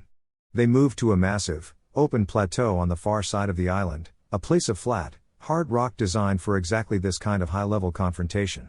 Ready, little brother? Let's see what you got, you hear me? B rhymed, drawing all 7 of his swords, his body crackling with the red, bubbling chakra of the 8 tails. I'm ready, Naruto replied. He didn't move. He simply held out his hand. A small, black sphere of pure, condensed chakra, no bigger than a marble, formed in his palm. A miniature-tailed beast bomb. B's eyes widened. Whoa there, hold on, bro. You can't just throw those around, you know. I'm not going to throw it, Naruto said calmly. He closed his hand, and the sphere of destructive energy vanished, reabsorbed without a trace. Perfect control. That's the difference. He vanished. Not in a flash of yellow light, but with a burst of pure speed that was faster than the Raikage's lightning armor. He appeared behind B, his hand outstretched in a gentle tap against the back of B's neck. B froze, his body rigid. He hadn't even sensed the movement. It was a perfect, undetectable attack. Checkmate, Naruto whispered. B slowly lowered his swords, a look of utter, profound shock on his face. He turned, his gaze sweeping over Naruto's golden form. He saw not just a kid with a new power-up. He saw a peer. An equal. All right, B said, a hearty, booming laugh erupting from his chest. You pass. You more than pass. Man, Gyuki is gonna be jealous of the power you're packin', you know it's true. He turned to a still-stunned Motoi. He's ready. We're leaving. Tell my brother. The Jinchuriki brothers are on the way to crash the party. Motoi opened his mouth to protest, but he knew it was useless. He was facing 2 unstoppable forces who had just become an immovable object. Understood, Lord B. As they prepared to leave, Naruto walked to the edge of a cliff overlooking the sea. He closed his eyes, extending his new, enhanced senses across the world. He could feel it all. The raging battles on distant shores. The life force of his friends. The cold, hateful chakra of the enemy. Kurama, he thought, his mind a quiet, calm space. Are you with me? A low, rumbling chuckle echoed in his mind. Don't get soft on me now, kid. We have a war to win. And a world to show that we are not a monster. No, Naruto thought back, a small smile on his face. We're not. He turned to B, his golden aura blazing against the setting sun. Let's go. Our friends are waiting.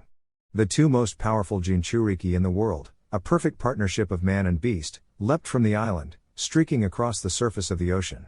They were 2 golden comets aimed at the heart of the 4th Great Ninja War. The gilded cage was broken, and the full force of the hurricane was about to be unleashed.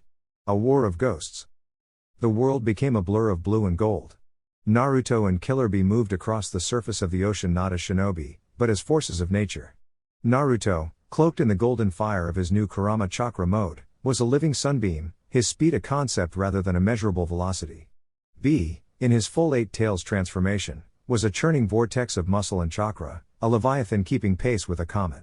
Yo, Naruto, my brother, my friend. B rapped, his voice a booming echo across the waves. We're headed for a war, to settle the score, and they won't know what they're in for. Just point me at the biggest threat on the field, Naruto's thoughts replied, his mind linked with B's through their shared Jinchuriki connection. We'll hit them like a tidal wave. Their destination was the primary coastal battlefield in the Land of Lightning, where the 1st Division of the Allied Shinobi Forces, led by Daru of the Cloud, was struggling to hold the line. Their enemy was not a conventional army. It was an endless, horrifying tide of the dead. They arrived to a scene of ordered chaos. The beach was a maelstrom of jutsu, clashing steel, and the desperate cries of shinobi. But the enemy felt nothing. They were the legends of the past, dragged from their graves to serve a new, dark master. The 3rd Raikage, his body an unstoppable spear of black lightning. The 2nd Mizukage, with his endless water and oil techniques. Dozens of famed Jonin from every nation, their faces blank, their movements driven by the will of another. Edo Tensei, Naruto breathed, his golden eyes taking in the battlefield with a sage's clarity. So many of them. An army of ghosts, B growled, the eight tails chakra flaring around him. A dirty trick. No honor in this fight, you feel me? From a high cliff overlooking the battle, a figure watched with cold, reptilian amusement. His skin was pale as bleached bone, his golden eyes slitted like a snake's. Orochimaru, his body restored, his power augmented by years of forbidden research, surveyed his masterpiece of desecration. Kukaku, he chuckled, a dry, sibilant sound. The five great nations, united. How quaint. They throw their living children against the immortal legends of the past. A beautiful, futile equation. He raised a hand, and down on the battlefield, the reanimated form of Asuma Sarutobi moved with a sudden, deadly precision, his trench knives clashing against the blades of a horrified Shikamaru Nara. This is pointless, Shikamaru. Asuma's voice was his own, but his eyes were a dead, hollow gray. You can't win. He controls our every move. Shut up, sensei, Shikamaru grit out, his mind racing, trying to find a strategy against an opponent who could not be killed and knew his every thought. What a drag. It was into this hopeless stalemate that the two golden comets crashed. Naruto and B hit the battlefield like a meteor strike. B, in his full eight tails form, became a spinning vortex of destruction, his seven swords and massive tentacles clearing a huge swath of the reanimated army. Naruto was something else entirely. He moved through the battle like a ghost of light. He didn't use a Rasengan. He didn't need to. He formed chakra arms, extensions of his own golden will, and with a single touch to the chest of each reanimated shinobi, he severed the connection to the caster. He wasn't destroying them. He was liberating them. The gold and silver brothers of Kumo, one clone reported as it touched two legendary figures, their bodies turning to dust. Neutralized. The previous generation of the seven swordsmen, another clone stated, moving through a group of mist nin like a phantom. Neutralized. Orochimaru watched from his perch, his smug amusement turning to fascinated disbelief. The nine tails. He isn't just fighting them. He's using the yang half of his chakra to sever the soul's connection to the vessel. He's countering my jutsu on a fundamental level. Incredible. The tide of the battle turned in an instant. The unstoppable army of the dead was being systematically dismantled. But Orochimaru was not a man to be so easily countered. If the pawns cannot win, he hissed, his voice filled with a new, excited malice, then the king and queen must enter the game. He flickered from his perch, appearing directly in the center of the battlefield. A new variable is required. He slammed his hands on the ground. Impure world reanimation. Two new coffins erupted from the earth, their presence radiating a chakra pressure so immense, so ancient and godlike, that the entire battlefield fell silent. The air grew heavy, and the very sea seemed to recoil in fear. The coffin lids fell away.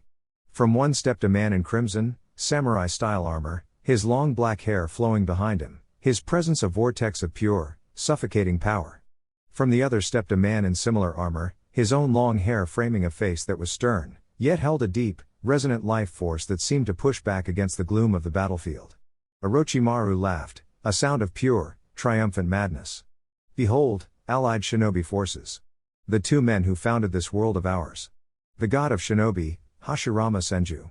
And his eternal rival, Madara Uchiha. A wave of absolute terror washed over the allied forces. These were not just legends. They were myths, gods of a bygone era whose names were used to frighten children. And now they stood before them, brought back from the dead to serve a monster. So, Hashirama's voice was a deep, warm rumble as he opened his eyes, taking in the scene with a profound sadness. This is the world we left behind. Still at war. Madara, by contrast, opened his eyes to reveal the swirling, hypnotic pattern of the Sharingan. He smirked, a sharp, arrogant expression. It seems even in death, we are called back to the stage. He looked at Orochimaru, his gaze dismissive. You are the one who summoned us? You have a fool's ambition, to think you could control us. Control is a matter of perspective, Orochimaru hissed, his hands flashing through the seals to bind their will. A command talisman appeared in each of their heads. You will be my perfect, immortal soldiers. But something was wrong. Hashirama simply sighed, a look of disappointment on his face. Madara just laughed, a sound of pure contempt. This jutsu, Madara stated, his Sharingan spinning, was perfected by the second Hokage. A clever technique. But it has a flaw. A flaw? Orochimaru stammered, a flicker of panic in his eyes. It requires the caster to bind the summoned soul's will to their own, Hashirama explained calmly. But what happens when the summoned soul's will is infinitely stronger than the caster's? What happens when the summon knows the secrets of the jutsu itself? Hashirama and Madara brought their hands together in a single, identical hand seal. Release. The command talismans in their heads shattered into dust. They stood on the battlefield, free, their wills their own, their bodies immortal and fueled by an infinite supply of chakra. Orochimaru stared, his snake-like eyes wide with horror. His ultimate trump card had not just been countered, it had been stolen. He was no longer the puppet master. He was just a man standing between two gods who were now free to do as they pleased. Well now, Hashirama, Madara said, a predatory grin spreading across his face as he looked out at the terrified allied forces, then at Naruto and B. It seems we have a new audience for our dance. Shall we begin? The Fourth Great Ninja War had just entered its darkest chapter. The ghosts of the past were not just haunting the battlefield, they were about to burn it to the ground. The Dance of Gods. The battlefield fell into a silence so profound it was like the world itself was holding its breath. The chaotic din of war, the clash of steel, the roar of jutsu, the cries of the wounded, all of it was swallowed by the sheer, suffocating pressure emanating from the two figures who now stood at the center of it all. Orochimaru, the architect of this madness, could only stare, his snake-like eyes wide with a terror that was entirely new to him. His ultimate jutsu had not just failed, it had given his enemies two new kings. Madara Uchiha stretched, a casual gesture that seemed to make the very air around him bend. He looked at the terrified faces of the allied shinobi forces, his Sharingan taking in their fear with a connoisseur's appreciation. Look at them, Hashirama, he said, his voice a low, amused rumble. This is the peace you fought for? A collection of frightened children from squabbling villages, united only by their shared terror. They are united, Hashirama countered, his voice deep and sorrowful, his gaze fixed on his old friend. That is more than we ever achieved in our time. This world is flawed, Madara, but it is their world. And you have no right to unmake it. Right? Madara laughed, a sharp, arrogant sound. I have the will. That is the only right that has ever mattered. He turned his gaze from the allied forces, dismissing them as irrelevant. His eyes, burning with the power of a legend, settled on Naruto and Killer Bee. The 8 tails and the 9 tails. It seems the collection is coming along nicely. He cracked his knuckles. But first, I believe we have a dance to finish, old friend. It has been far too long. He didn't make a hand seal. He simply inhaled. Fire style, great fire annihilation. It was not a fireball. It was a tidal wave of flame, a roaring tsunami of incandescent destruction that stretched across the entire horizon, threatening to incinerate the whole of the First Division. The heat was so intense it flash-boiled the sea behind them, sending a massive cloud of steam into the air. The allied forces screamed, their defensive jutsu, their walls of earth and water, nothing more than tissue paper before this cataclysm. But the flames never reached them. Wood style, deep forest emergence. Hashirama's voice boomed. He slammed his palms together, and the battlefield erupted. Massive, interlocking trees, thicker than ancient redwoods, burst from the sand, forming a colossal, domed wall that met the wave of fire head-on. Wood met flame in a deafening roar, the air filled with the shriek of superheated steam and splintering timber. The god of shinobi had created a fortress in an instant, shielding the entire army from Madara's divine wrath. Still hiding behind your trees, Hashirama? Madara taunted from the other side of the inferno. Some things never change. And you are still trying to burn the world down to prove a point, Hashirama retorted, his voice grim. Some things, tragically, do not. The two gods were about to clash again, their power threatening to tear the very landscape apart. We can't let them fight here, Naruto yelled, his golden Kurama chakra mode blazing. They'll destroy everything. He's right, fool, you fool, B roared, the 8 tails chakra flaring. We gotta separate the two big fools. They moved in perfect sync. Tailed beast bomb, they yelled in unison. They didn't fire at Madara or Hashirama. B fired his massive, purple-black sphere of destruction high into the air. Naruto, in turn, formed a miniature version, a dense, controlled Rasengan-like sphere, and shot it directly at B's. The two attacks collided, but instead of detonating, Naruto's chakra arms emerged from his golden cloak, grabbing both spheres and, with an immense effort of will, forcing them to spin together. Tailed beast bomb Rasen Shuriken, Naruto roared. He hurled the combined attack, not at his enemies, but at the ocean between them. The resulting explosion was a cataclysm. A massive, swirling vortex of wind and destructive energy tore the sea apart, creating a deep, temporary canyon in the ocean floor and sending a wall of water hundreds of feet into the air, a curtain that separated the two legendary figures. For a moment, There was silence. Madara stood on his side of the new canyon, his Sharingan fixed on Naruto, a flicker of genuine interest in his eyes. The Nine Tails. And Hashirama's sage energy. You are a curious creature, boy. You wear the power of your predecessors like a cloak. This power is mine, Naruto shot back, his voice ringing with conviction. And I'm not going to let you or anyone else use it to hurt my friends. Friends, Madara scoffed. A fleeting concept. But your power. That is a concrete thing. A thing I will take for myself. His gaze sharpened. The moons I plan requires all 9 beasts. I will start with yours. Before he could move, a new voice entered the fray. Not today, Madara. Tobi appeared in a swirling vortex beside Madara, his orange mask a jarring splash of color against the gray devastation. Our plans have been accelerated.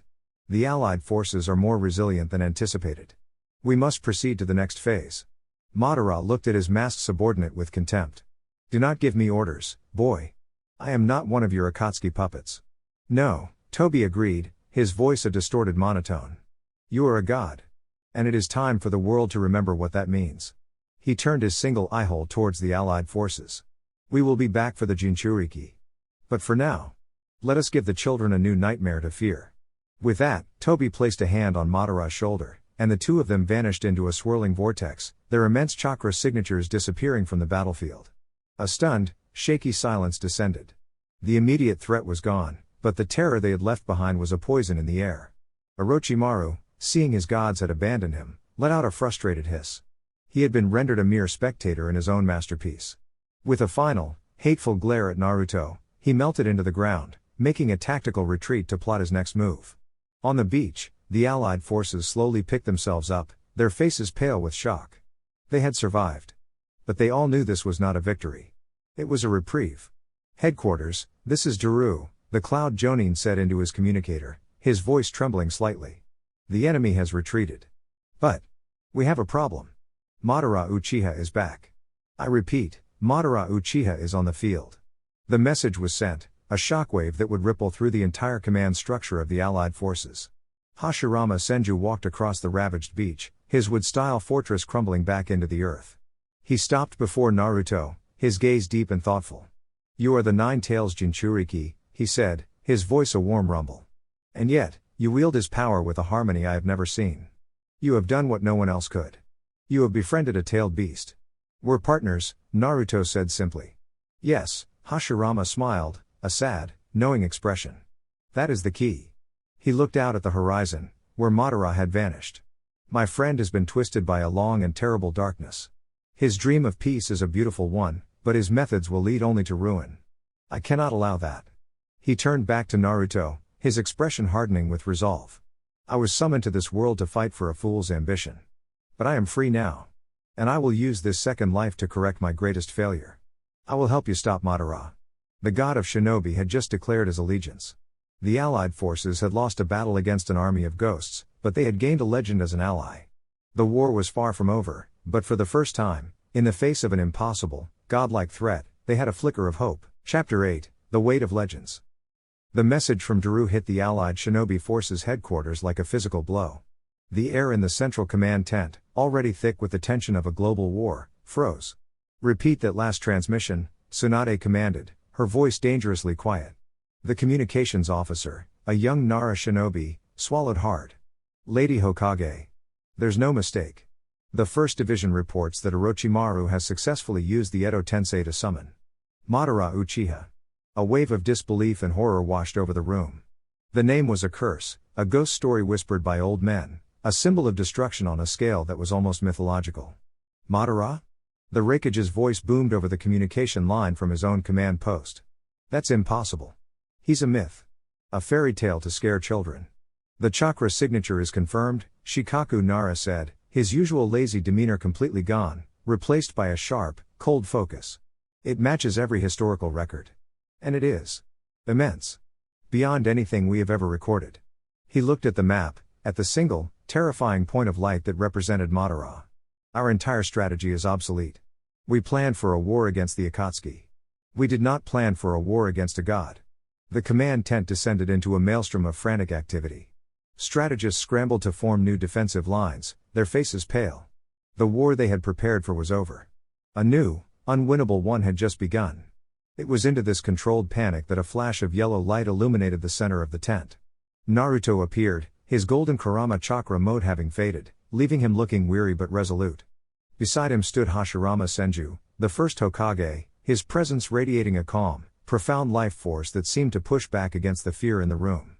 The entire command staff froze, their jaws slack. Before them stood not just one legend, but two. Lord First.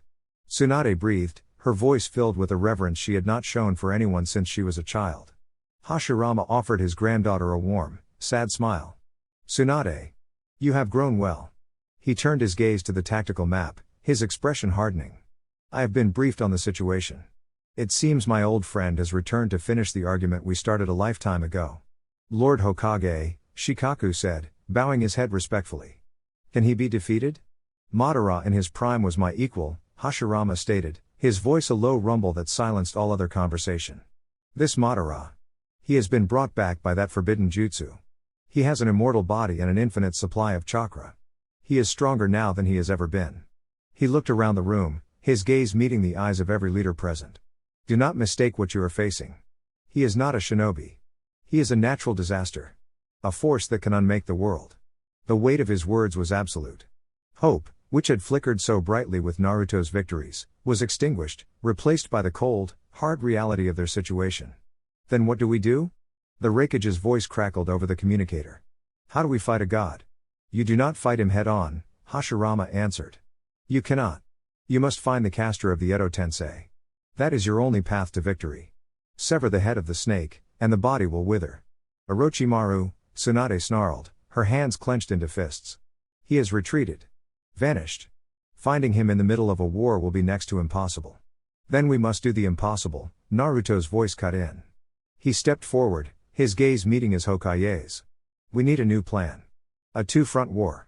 The main force will engage Madara's army, a delaying action to buy us time. A small, elite unit will hunt for Orochimaru. We cut the head off the snake, just like Lord First said. A sound strategy, Shikaku agreed.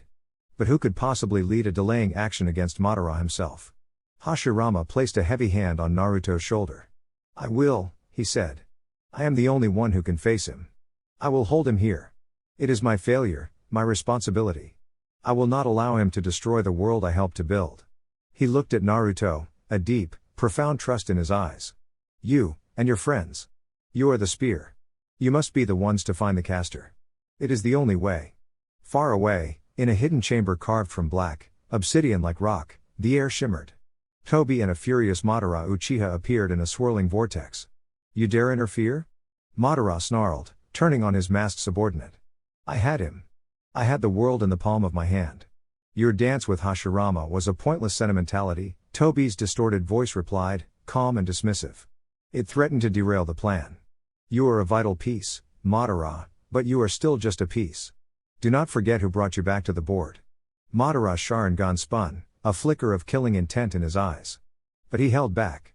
Tobi was right. He was a reanimation, still bound, in some small way, to the will of the one who had truly orchestrated his return. The Jinchuriki are stronger than anticipated, Tobi continued. Especially the Nine Tails.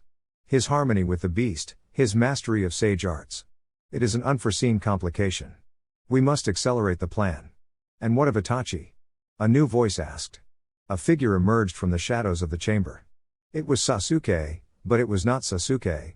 It was a Zetsu clone, perfectly mimicking his form and chakra. He is still alive. A loose end. Itachi has played his part, Tobi said. He is dying. His illness will claim him soon enough. He is no longer a threat. But in another hidden location, a dark cave miles away, the real Itachi Uchiha sat before a small fire, his breath coming in ragged coughs. Tobi had saved him, true, but he had not done it out of kindness. He had been a pawn, a tool to manipulate Sasuke, and now he had been discarded.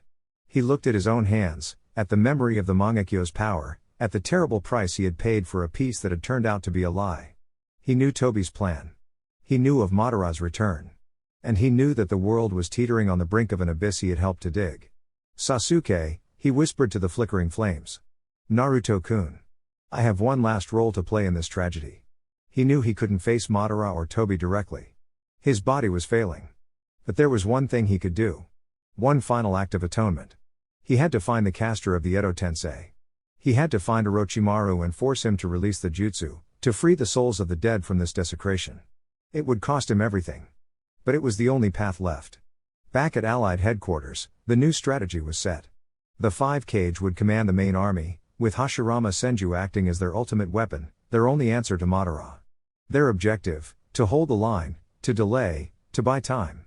Team 7, along with Yugito and Killer Bee, was designated as the Spear. Their mission, to hunt Orochimaru. This is the most critical mission of the war, Tsunade said, her voice heavy as she stood before them. The fate of the world rests on your shoulders. Naruto looked at his team. He saw Sasuke's cold resolve, Sakura's fierce determination, Kakashi's quiet strength. He saw the unwavering power of his fellow Jinchuriki. They were not just a team. They were a family, forged in fire and bound by an unbreakable trust. Don't worry, Granny, Naruto said, a confident grin spreading across his face. We're the geniuses of hard work, remember? He held out a fist. We don't know how to fail. Sasuke met his fist with his own. Then Sakura. Then Kakashi. The war had reached its darkest hour, but Team 7 was whole again. And they were ready to plunge into the heart of the shadow, to hunt the serpent in his lair and end the nightmare of the Edo Tensei once and for all. The war room at Allied headquarters was a maelstrom of controlled chaos, but in a small, soundproofed briefing chamber, a quiet, deadly focus had settled. Before a massive map of the continent stood the members of the newly designated Spear Unit, Team 7, Yugito Ni, and Killer Bee. Before them stood Shikaku Nara, his face etched with a weariness that went beyond simple fatigue. Hunting Orochimaru is not like hunting a normal shinobi, Shikaku began, his voice a low, analytical drawl. He has dozens of hidden labs and bolt holes scattered across the nations. He uses body doubles, transformation jutsu, and cursed seals to mask his presence. Looking for his chakra signature is like trying to find one specific snake in a pit of 1,000 vipers. So a direct search is useless, Kakashi surmised, his single eye fixed on the map. He'll always be one step ahead. Exactly, Shikaku confirmed. Which is why we cannot hunt the man himself. We must hunt his jutsu. All eyes turned to Naruto. The Edo Tensei, Naruto said, understanding dawning in his eyes. It has a unique signature. It's unnatural. It feels like death, like a violation of the world's natural energy. Can you track it? Tsunade asked from the doorway, her arms crossed. Naruto closed his eyes, his own golden chakra flaring for a moment as he tapped into his sage senses. It's faint. And it's everywhere. He's not just reanimating a few powerful shinobi, he's brought back hundreds, maybe thousands, and scattered them across the continent. They're his eyes and ears. A sensory network made of the dead. A web, Sasuke murmured, his Sharingan spinning as he processed the horrifying strategic implication. He's watching the entire war through the eyes of fallen heroes. He's a damn coward, is what he is. Killer Bee boomed. Hiding behind the dead, that ain't got no cred. It is a sound tactical decision, Yugito countered, her voice calm and cool. It allows him to observe our troop movements and strategies without risking himself. He can pinpoint our weaknesses, identify our commanders. Then that's our first move, Naruto stated, his eyes snapping open, blazing with resolve. We can't find him directly, so we'll blind him. We'll hunt down his reanimated sensors, one by one. We'll punch holes in his web until he has nowhere left to hide. A sound plan, Shikaku nodded. But a difficult one. Each sensor will be a cage-level shinobi in their own right, protected by other reanimations. Then it's a good thing we're not an average team, Naruto said, a confident grin spreading across his face. He looked at his comrades, at the collection of legends and prodigies standing with him. Where do we start? Their first target was a reanimated sensor nin from the Hidden Mist, a man known in the bingo books as the Sightless Seer, who was said to be able to sense chakra from 100 miles away. Naruto's clones, now a continent-spanning intelligence network, pinpointed his location in a ruined, fog-shrouded city in the land of water. The hunt was on. They moved with a speed that defied belief, Naruto using his Hiraishin technique to teleport the entire team in a series of short, precise jumps, covering in hours what would have taken days of travel. They appeared on a crumbling rooftop overlooking the dead city, the air thick with the familiar, oppressive mist of the old Kiri regime. He's in the central tower, Sasuke whispered, his Sharingan cutting through the fog. But he's not alone. I count 20 other reanimated shinobi acting as his guard. A nest of them, Kakashi observed grimly. This is a trap. A trap is just a puzzle box, Naruto countered. And we're the best puzzle solvers in the world. He looked at his team. Here's the plan. B, Yugito, you're the distraction. I need a tailed beast bomb. Not a big one. A controlled, focused blast aimed at the Eastern District. Draw their attention. Make them think it's a frontal assault. A little flash and thunder, coming to make you wonder. Be wrapped, giving a thumbs up. Sasuke, Sakura, Kakashi-sensei, Naruto continued. The moment the bomb hits, we move. We're the scalpel. We go in fast and silent. Our only target is the sensor. We seal him before he can alert Orochimaru that we're here. The plan was executed with flawless, terrifying precision. A brilliant flash of purple-black energy detonated in the Eastern District, the shockwave sending a tremor through the city. As 19 of the reanimated guards shot towards the explosion, Team 7 moved. They were ghosts in the mist. Kakashi and Sasuke took the lead, their Sharingan eyes seeing the intricate web of traps and seals left behind. Sakura followed, her senses on high alert, ready to counter any genjutsu or poison traps. And Naruto took the rear, his sage senses a perfect, 360-degree radar, feeling for the single reanimated guard left behind. They found him in the tower's throne room. The sightless seer sat on the ruined throne, his eyes a dead, milky white. He was protected by the last of his guard, the reanimated form of the second Tsuchikage, Mew, a man who possessed the terrifying dust release. I see you, Konoha shinobi, the seer's voice rasped, though his lips didn't move. You are clever. But Lord Orochimaru anticipated your arrival. Mew, the second Tsuchikage, split into two identical forms. You face two of us now, his voice echoed from both bodies. You cannot win. A fission technique, Kakashi analyzed. He split his power. It's a bluff. Then let's call it, Sasuke said, his Chidori already screaming to life. The battle was short, brutal, and decisive. Kakashi engaged one of the Mew copies, their battle a high-speed clash of jutsu and tactics. But Sasuke, his Sharingan seeing through the deception, ignored the clones and shot directly towards the real Mew. Sakura was right behind him, her fist cocked back.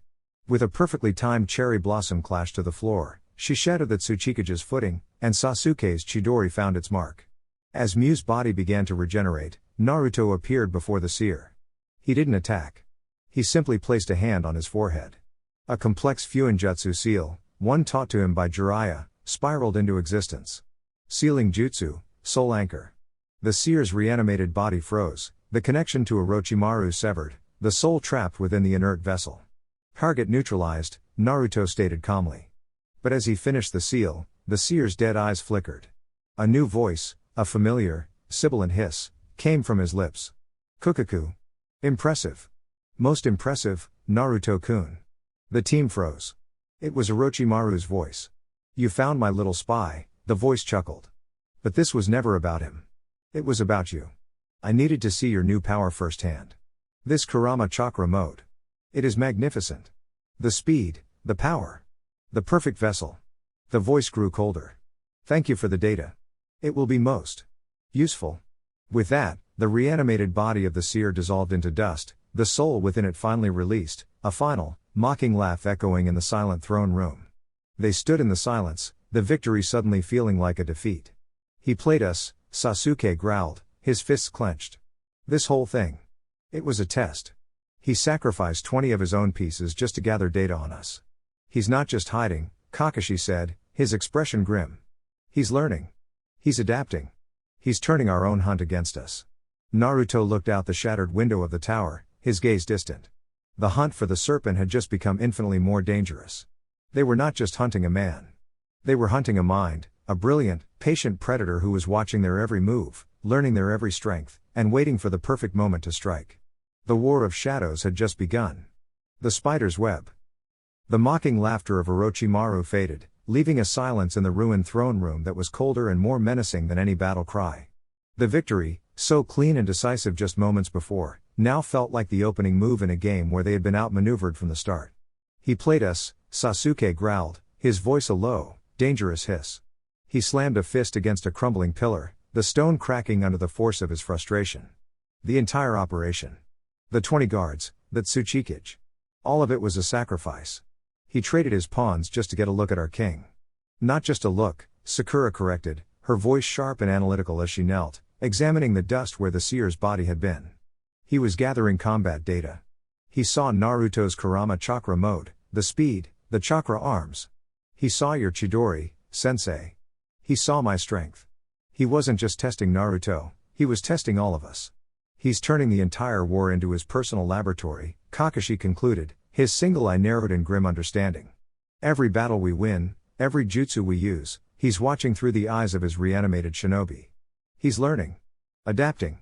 That ain't a fair fight, that's a cheat I can't beat. Killer Bee boomed, trying to break the heavy tension. The Snake Man's watching us on a secret TV screen. It is worse than that, Yugito said, her golden eyes scanning the misty city outside. If he is observing us, he is observing the entire allied force. He knows our troop movements, our strategies, our weaknesses. She looked at them, her expression grave. We are fighting a war against an enemy who can read our minds. The weight of that truth settled over them. Their plan to blind Orochimaru by taking out his sensors was flawed. For every one they found, he could sacrifice a dozen more just to learn how they did it. They were trapped in a feedback loop, their every victory making their enemy stronger, smarter. So what do we do? Sakura asked, her gaze turning to Naruto. We can't keep hunting his sensors. We're just feeding him information. Naruto stood by the shattered window, his back to them, looking out at the mist. For a long moment, he was silent. The easy confidence of the battle was gone, replaced by a deep, intense focus. The problem had changed. The equation had new variables. He needed a new solution. We've been hunting the web, Naruto said finally, his voice quiet but clear. Punching holes in it, one strand at a time. But the spider just repairs it. And he watches us while he does it. He turned, his blue eyes burning with a new, fierce intelligence. We stop hunting the web. We find the spider and we crush him. A sound plan, if you can find him, Kakashi said. Shikaku's own analysis was that finding Orochimaru's real body amidst thousands of chakra signatures is impossible. It's impossible if you're looking for a needle in a haystack, Naruto countered. But what if you could just burn the whole haystack down at once? Far away, in a dark cave illuminated only by the faint glow of a small fire, Itachi Uchiha coughed, a racking, painful sound that shook his frail body. He stared into the flames, his Mangekyo Sharingan deactivated to conserve what little strength he had left. His time was running out. The illness that had plagued him for years was now in its final, aggressive stage. He had seen it all through the eyes of a crow he had left near the battlefield. He had seen Madara's return, Hashirama's intervention, and the horrifying scale of Orochimaru's Edo Tensei. He knew the world was on a knife's edge. His own carefully constructed plan, to die at Sasuke's hands, to pass on his power and his truth, had been shattered by Tobi's interference. The world is burning, he whispered to the silence of the cave. And I am just a ghost, watching the flames. He had thought his role was over. But seeing the reanimated army, seeing the desecration of the past's heroes, had ignited a final, cold fire in his soul. Madara was the ultimate threat, a force of nature that only Hashirama or a fully realized Naruto could face. But Madara's power was finite as long as he was a reanimation. The true linchpin of the entire war was the caster. Orochimaru. You sought my body once, Orochimaru, Itachi murmured, a grim, humorless smile touching his lips. You wanted the power of the Uchiha. It seems fitting that an Uchiha should be the one to end you. He knew he couldn't fight Madara. He couldn't fight Tobi. But he could hunt the serpent. He knew Orochimaru's obsessions, his methods, his scent. He had been his partner in the Akatsuki. He knew the dark places the snake liked to hide. It would be his final mission. Atonement. A final gift to the brother he had wronged and the village he had sacrificed everything to protect. With a will of pure, unadulterated iron, Itachi Uchiha stood, and vanished into the shadows, beginning his own silent, desperate hunt.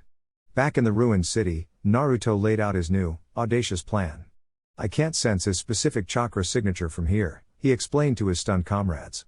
It's masked by the thousands of other reanimations. But I don't need to sense his chakra.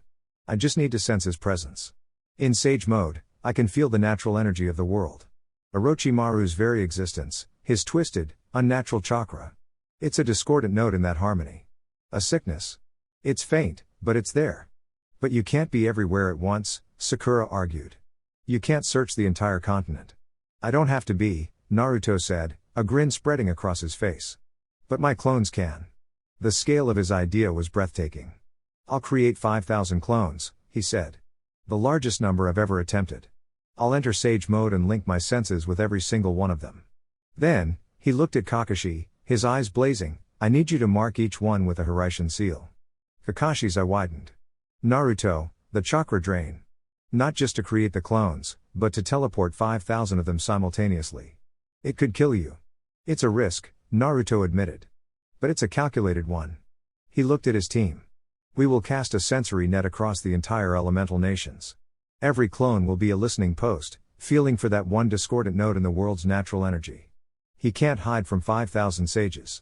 The moment one of us finds him, I'll know his exact location. Then, we go. All of us. One final, decisive strike. It was an insane plan. A desperate, all-or-nothing gamble that would push Naruto to the absolute limits of his power and beyond. But it was also the only plan they had. Let's do it, Sasuke said, his voice firm, a silent acknowledgement of the trust he was placing in his friend's impossible power. Naruto sat in the center of the ruined throne room. He took a deep breath, the world falling away as he entered a deep, perfect sage mode. Kage Bunshin no Jutsu. The room, the tower, the entire city, was filled with a sea of orange and black. 5,000 perfect copies, each one silent, each one opening their eyes to reveal the orange pigmentation of a sage. Kakashi moved through them, a blur of motion, placing a Hiraishin seal on each clone's shoulder, his own chakra draining rapidly from the effort. It's done, Kakashi panted, sweat beading on his brow. Naruto, the original, stood. He closed his eyes, his mind becoming the nexus for 5,000 sets of senses. Hold on, he whispered. This is going to be rough. He activated the teleportation. The world shattered. Naruto's mind was assaulted by a tidal wave of sensory information. He was standing on a snowy peak in the land of iron. He was deep in a humid jungle in the south. He was in the heart of a bustling port city in the land of wind. He was everywhere at once. He felt the heat of the desert where Gaara was fighting a reanimated Mizukage. He felt the cold fury of the Raikage's lightning as he clashed with his predecessor. He felt the entire, sprawling, chaotic tapestry of the Fourth Great Ninja War, all at the same instant. The pain, the fear, the hope of a million shinobi flooded his mind. The mental backlash was a physical blow, and he cried out, falling to one knee. Naruto, Sakura yelled, rushing to his side. I'm okay, he gasped, his teeth gritted. Just give me a second. He focused, his analytical mind doing what it did best.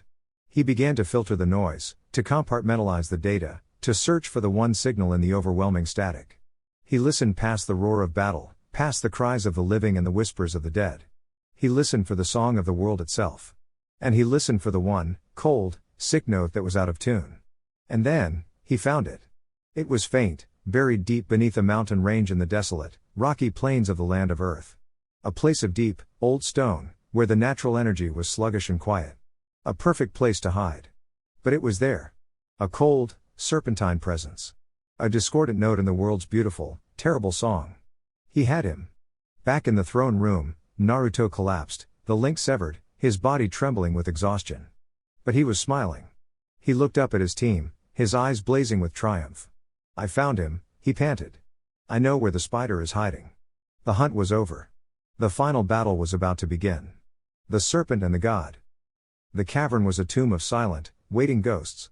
Orochimaru stood before his throne, a smug, reptilian smile on his face, flanked by the reanimated legends of the past. Before him, the reunited spear unit was a wall of defiant power. The final confrontation was about to begin. But before the first blow could be struck, a figure flickered into existence at the edge of the cavern, emerging from the shadows as if he were made of them. He wore the tattered black cloak of the Akatsuki, his face pale and drawn with illness, but his Mangekyo Sharingan burned with a cold, absolute purpose. It was Itachi Uchiha. Orochimaru's smile faltered, his snake-like eyes widening in genuine shock. Itachi-kun. But how? My seals, my barriers. This location is undetectable. You taught me much when we were partners, Orochimaru. Itachi's voice was a flat, weak monotone, yet it carried across the vast chamber. You taught me how to hide, how to mask my chakra, how to find the secret places of the world. I simply followed the trail of your ambition. It reeks of desecration. For weeks, Itachi had been a ghost, hunting a serpent. He had moved through the underbelly of the shinobi world, using his old Akatsuki contacts and his own intimate knowledge of Orochimaru's obsessions to follow a cold trail. He knew Orochimaru wouldn't be on the front lines. He would be hidden away, a puppet master enjoying the chaos from his throne. Itachi had found him, not through power, but through a shared, twisted history. Before Orochimaru could respond to the intrusion, Naruto froze. His eyes, still blazing with the golden light of his Kurama chakra mode, went distant. His head snapped up, his gaze fixed on something 1,000 miles away. Naruto? What is it? Kakashi asked, his hand already on a Hiraishin kunai. HQ. Naruto breathed, his voice tight with disbelief. It's Inoiki. He's patched through one of my clones on the coast. The voice that spoke in Naruto's mind was not Inoiki's calm, professional tone. It was a frantic, terrified scream, a psychic message broadcasted with the last of the man's strength. Naruto. Can you hear me? It's Madara. He's here. On the lightning country coast. He's not a reanimation anymore. He's real. And he has the Geto Mazo. He's absorbing the tailed beasts. The connection abruptly cut, replaced by a deafening psychic static. The color drained from Naruto's face. No. What is it? What did you hear? Tsunade's voice crackled through Kakashi's communicator, the command tent having received the same, fragmented report. Madara is on the primary battlefield, Kakashi relayed, his voice grim. And he has the demonic statue of the outer path. The weight of the news was a physical blow. The war had been a feint. The thousands of reanimated shinobi, the attacks on every front, it was all a distraction. The true objective, the endgame, was happening right now, miles away. We have to go, Yugito snarled, her own chakra flaring with a protective fury. Now. Go? Orochimaru chuckled, his voice echoing in the cavern. You are not going anywhere. You are my guests. And you will be the final, most beautiful pieces in my collection. The reanimated cage around him tensed, ready to attack. They were trapped. Two apocalyptic threats, miles apart. To fight here meant letting Madara complete his plan. To leave meant letting Orochimaru, the key to ending the Edo Tensei, escape forever. It was Sasuke who made the choice. His voice was cold, sharp, and absolute. All of you, go, he commanded. Naruto turned to him, his eyes wide with shock. Sasuke, what are you talking about? We don't leave people behind. This is not leaving you behind, Sasuke said, his Mangekyo Sharingan blazing as he stepped forward, placing himself between his team and his brother. This is a tactical division of force. His gaze was fixed on Orochimaru, but his words were for Itachi. This is Uchiha business. The serpent who coveted my body, and the brother who destroyed my life. This is my battle to fight. My burden to carry. Sasuke, no, Sakura cried out, taking a step forward. He is right, Naruto-kun, Itachi's voice was weak but firm, cutting through the tension. He had made his own calculations, seen the flow of the battle, and understood the terrible necessity of this moment. This is a battle of ghosts. It requires an Uchiha to end it. He looked at Naruto, a faint, sad smile on his lips. Your fight is with the future. Ours is with the past. Go. Trust in my brother. Naruto looked from Itachi's solemn face to Sasuke's unyielding back. He saw the same stubborn, impossible resolve in both of them.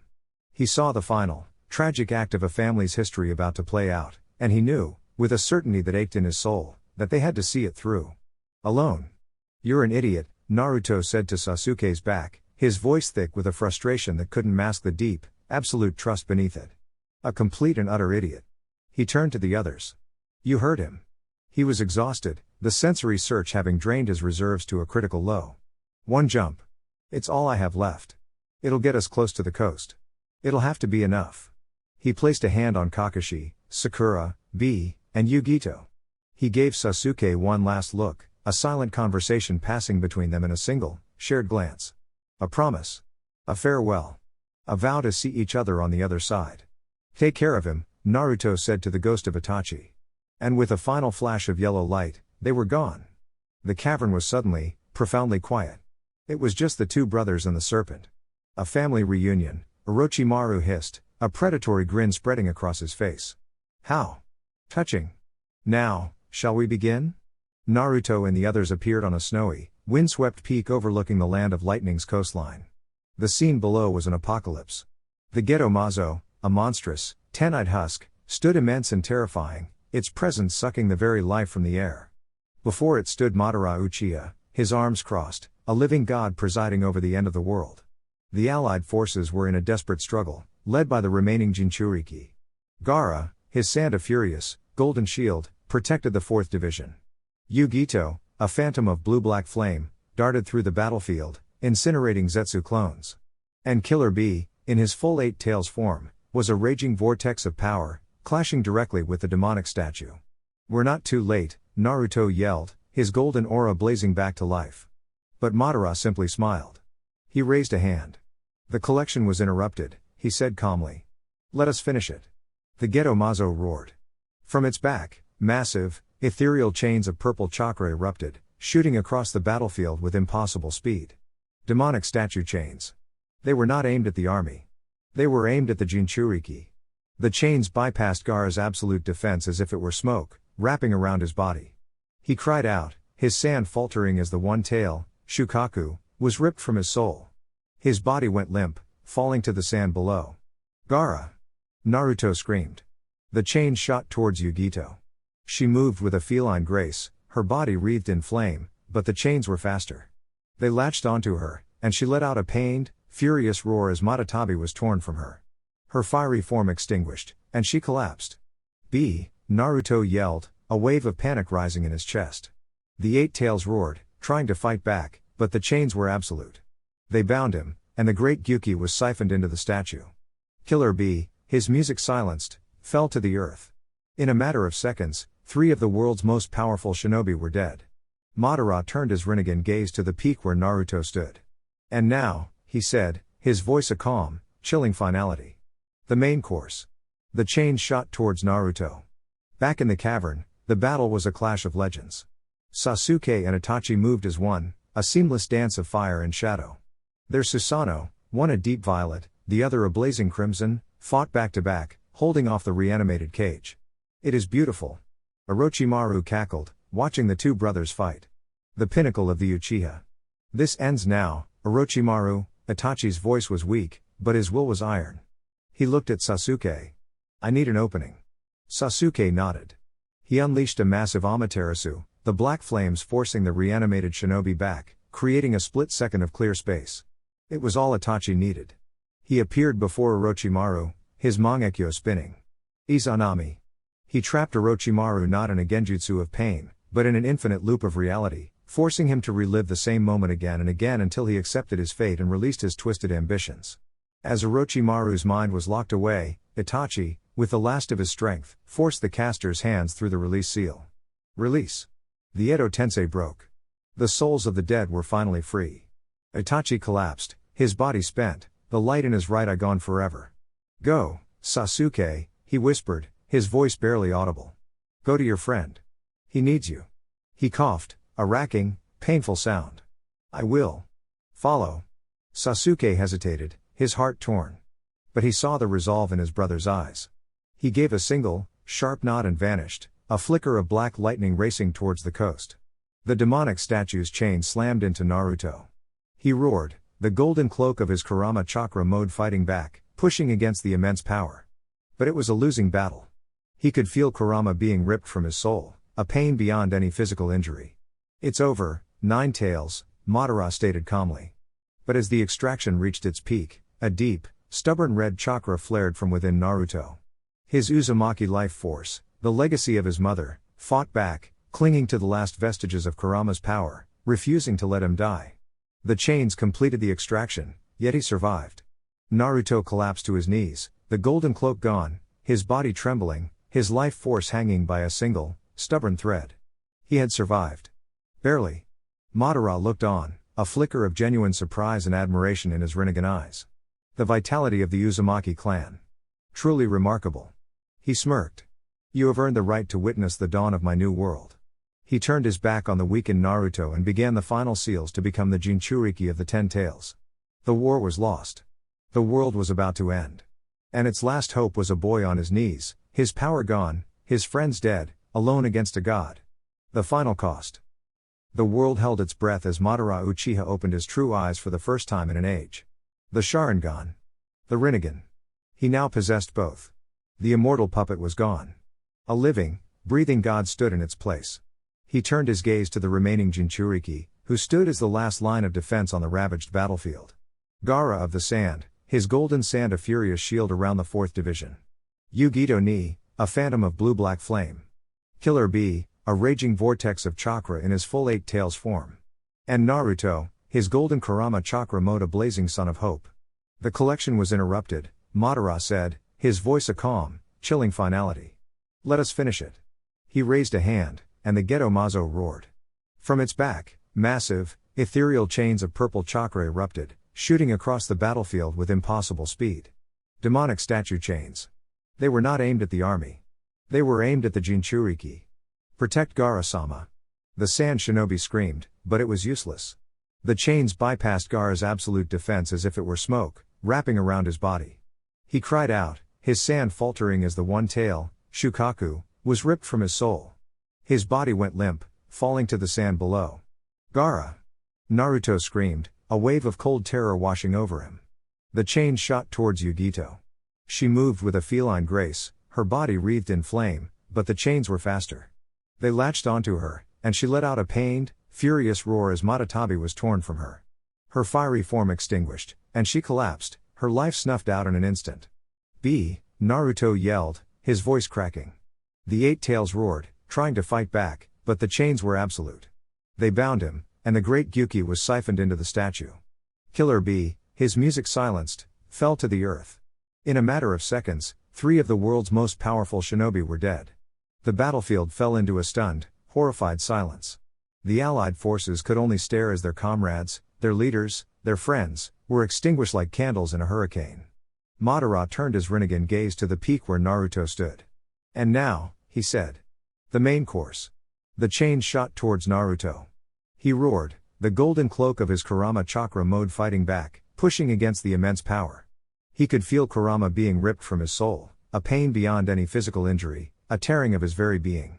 "It's over, Nine Tails," Madara stated calmly. But as the extraction reached its peak, a deep, stubborn red chakra flared from within Naruto. His Uzumaki life force, the legacy of his mother, fought back, clinging to the last vestiges of Kurama's power, refusing to let him die. The chains faltered, unable to complete the extraction. Naruto collapsed to his knees, the golden cloak gone, his body trembling, his life force hanging by a single, stubborn thread. He had survived. Barely. Madara looked on, a flicker of genuine surprise and admiration in his Rinnegan eyes. The vitality of the Uzumaki clan. Truly remarkable. He smirked. "You have earned the right to witness the dawn of my new world." He turned his back on the weakened Naruto and began the final seals to become the Jinchuriki of the 10 Tails. The war was lost. The world was about to end. And its last hope was a boy on his knees, his power gone, his friends dead, alone against a god. It was into this absolute despair that a flicker of black lightning appeared. Sasuke Uchiha was there, standing between Madara and his friend. He had arrived from his own desperate battle, his Mangekyo Sharingan blazing with a cold, focused fury. "Ah, the other little Uchiha," Madara said, not even turning around. "You are too late. The game is already over." "The game isn't over until the last piece has fallen," Sasuke retorted. He looked at Naruto, at his friend's weakened state, and a lifetime of rivalry and camaraderie hardened into a single, unbreakable resolve. "Naruto. Can you stand?" "I think so," Naruto gasped, pushing himself to his feet, his body trembling with the effort. "Good," Sasuke said. "Then let's show this god what happens when he underestimates the last sons of the leaf." What followed was not a battle. It was a testament to futility. Madara, now fully merged with the 10 Tails, was no longer a shinobi. He was a physical law, a being of absolute power. He wielded the truth-seeking orbs, spheres of black, malleable chakra that negated all forms of ninjutsu. Naruto's Rasengan, Sasuke's Amaterasu, their most powerful techniques dissolved into nothing before they could even connect. They fought with a desperate, perfect synergy. Sasuke's Susanoo, a perfect violet warrior, would create openings, its ethereal blade clashing against Madara's own defenses. Naruto, in sage mode, the only power he had left that could touch his opponent, would exploit those openings with the frog kata, his invisible fists of natural energy sending shockwaves through the air. But it wasn't enough. For every blow they landed, Madara regenerated instantly. For every jutsu they threw, he simply nullified it. He toyed with them, his expression one of bored disappointment. "Is this it?" Madara asked, effortlessly catching one of Naruto's sage-enhanced punches. "Is this the full strength of Indra's and Asura's latest reincarnations? How pathetic." He flicked his wrist, and Naruto was sent flying, crashing into the earth a mile away. Sasuke charged, his Susanoo's arrow aimed at Madara's head. But a truth-seeking orb morphed into a shield, and the attack shattered harmlessly. "Your hatred is strong," little Uchiha, Madara mused. But it is unfocused. A child's tantrum. Naruto reappeared beside Sasuke, his body battered, his breathing ragged. They stood back to back, the last line of defense against the end of the world. We can't win, Sasuke stated, his voice a flat admission of a terrible truth. His power is absolute. No, Naruto said, his voice quiet, but filled with a strange, chilling calm. Not absolute. There's still one way. Sasuke turned to him. What are you talking about? My training, Naruto said, looking at his friend, his blue eyes holding a deep, profound sadness. With Guy-sensei. There was a technique. A final gate. Sasuke's blood ran cold. He knew of the 8 gates. He knew the cost of opening the last one. No, Naruto. Don't even think about it. It's suicide. It's a chance, Naruto corrected him. Our only one. He gave Sasuke a small, weary smile. All this time, I've been the king you had to protect. The nuke we had to hold in reserve. He looked at Madara, who was watching them with amused curiosity. It's time to deploy the nuke. There has to be another way. Sasuke argued, his voice cracking with a desperation he had never shown before. There isn't, Naruto said simply.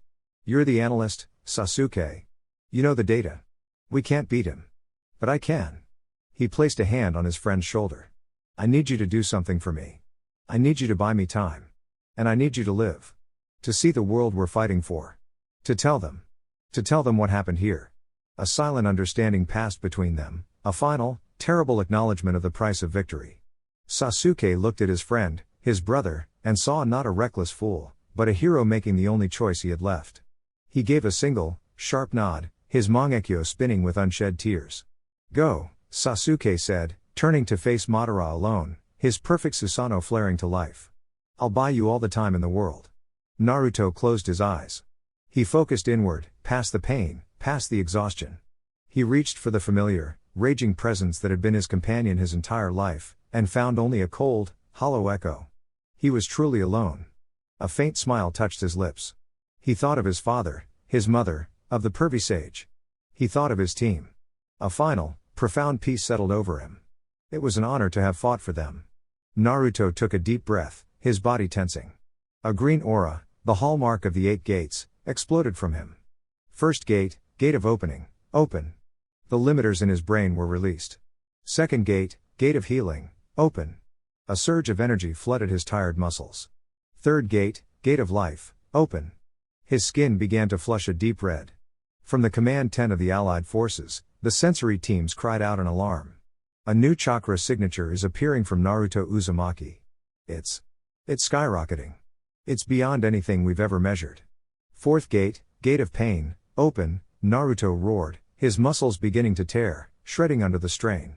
Fifth gate, gate of closing, open. The green aura intensified, a raging inferno of power. Sixth gate, gate of joy, open. The very air around him began to crackle. He shot forward, a green comet of impossible speed. He appeared before Madara and unleashed a barrage of punches so fast they created shockwaves in the air. Madara, for the first time, was forced onto the defensive, his truth-seeking orbs forming a desperate shield. This speed. It surpasses even the Raikages, Madara noted, a flicker of interest in his eyes. You haven't seen anything yet, Naruto yelled. Seventh gate, gate of wonder, open. A brilliant, peacock blue aura of sweat erupted from him, a shocking wave of pressure that forced even Sasuke's Susanoo back a step. He was no longer just fast, he was a living natural disaster. Sage art, afternoon tiger barrage. He created a dozen clones, each one wreathed in the same blue aura. They didn't just punch. They used the principles of the frog kata, their fists releasing massive, invisible cannons of natural energy with every blow. The air itself became their weapon. Madara was battered, his truth-seeking shield cracking, his godlike form being pushed back for the first time. He's hurting him, Sakura whispered from the battlefield, her eyes wide with a mixture of hope and terror.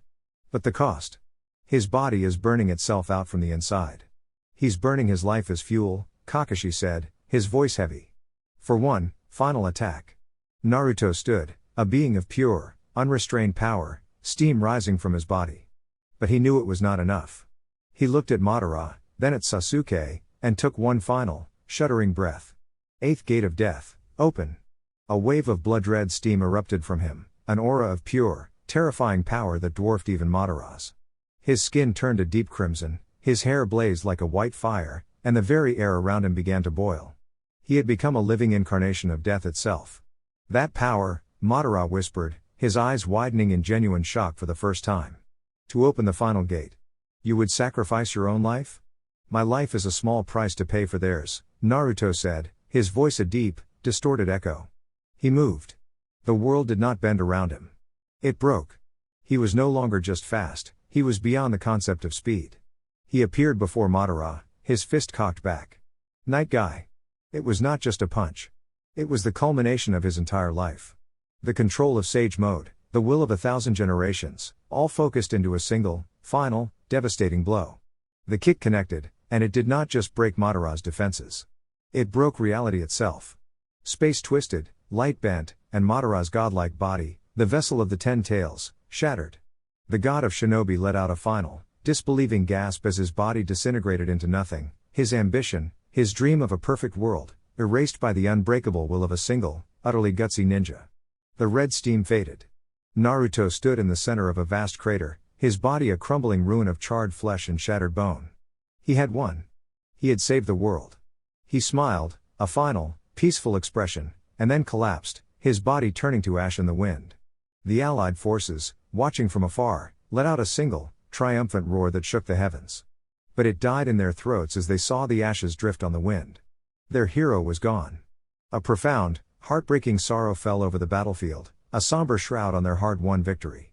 Sasuke stood alone, watching the last of his friend disappear, a single, silent tear tracing a path down his cheek.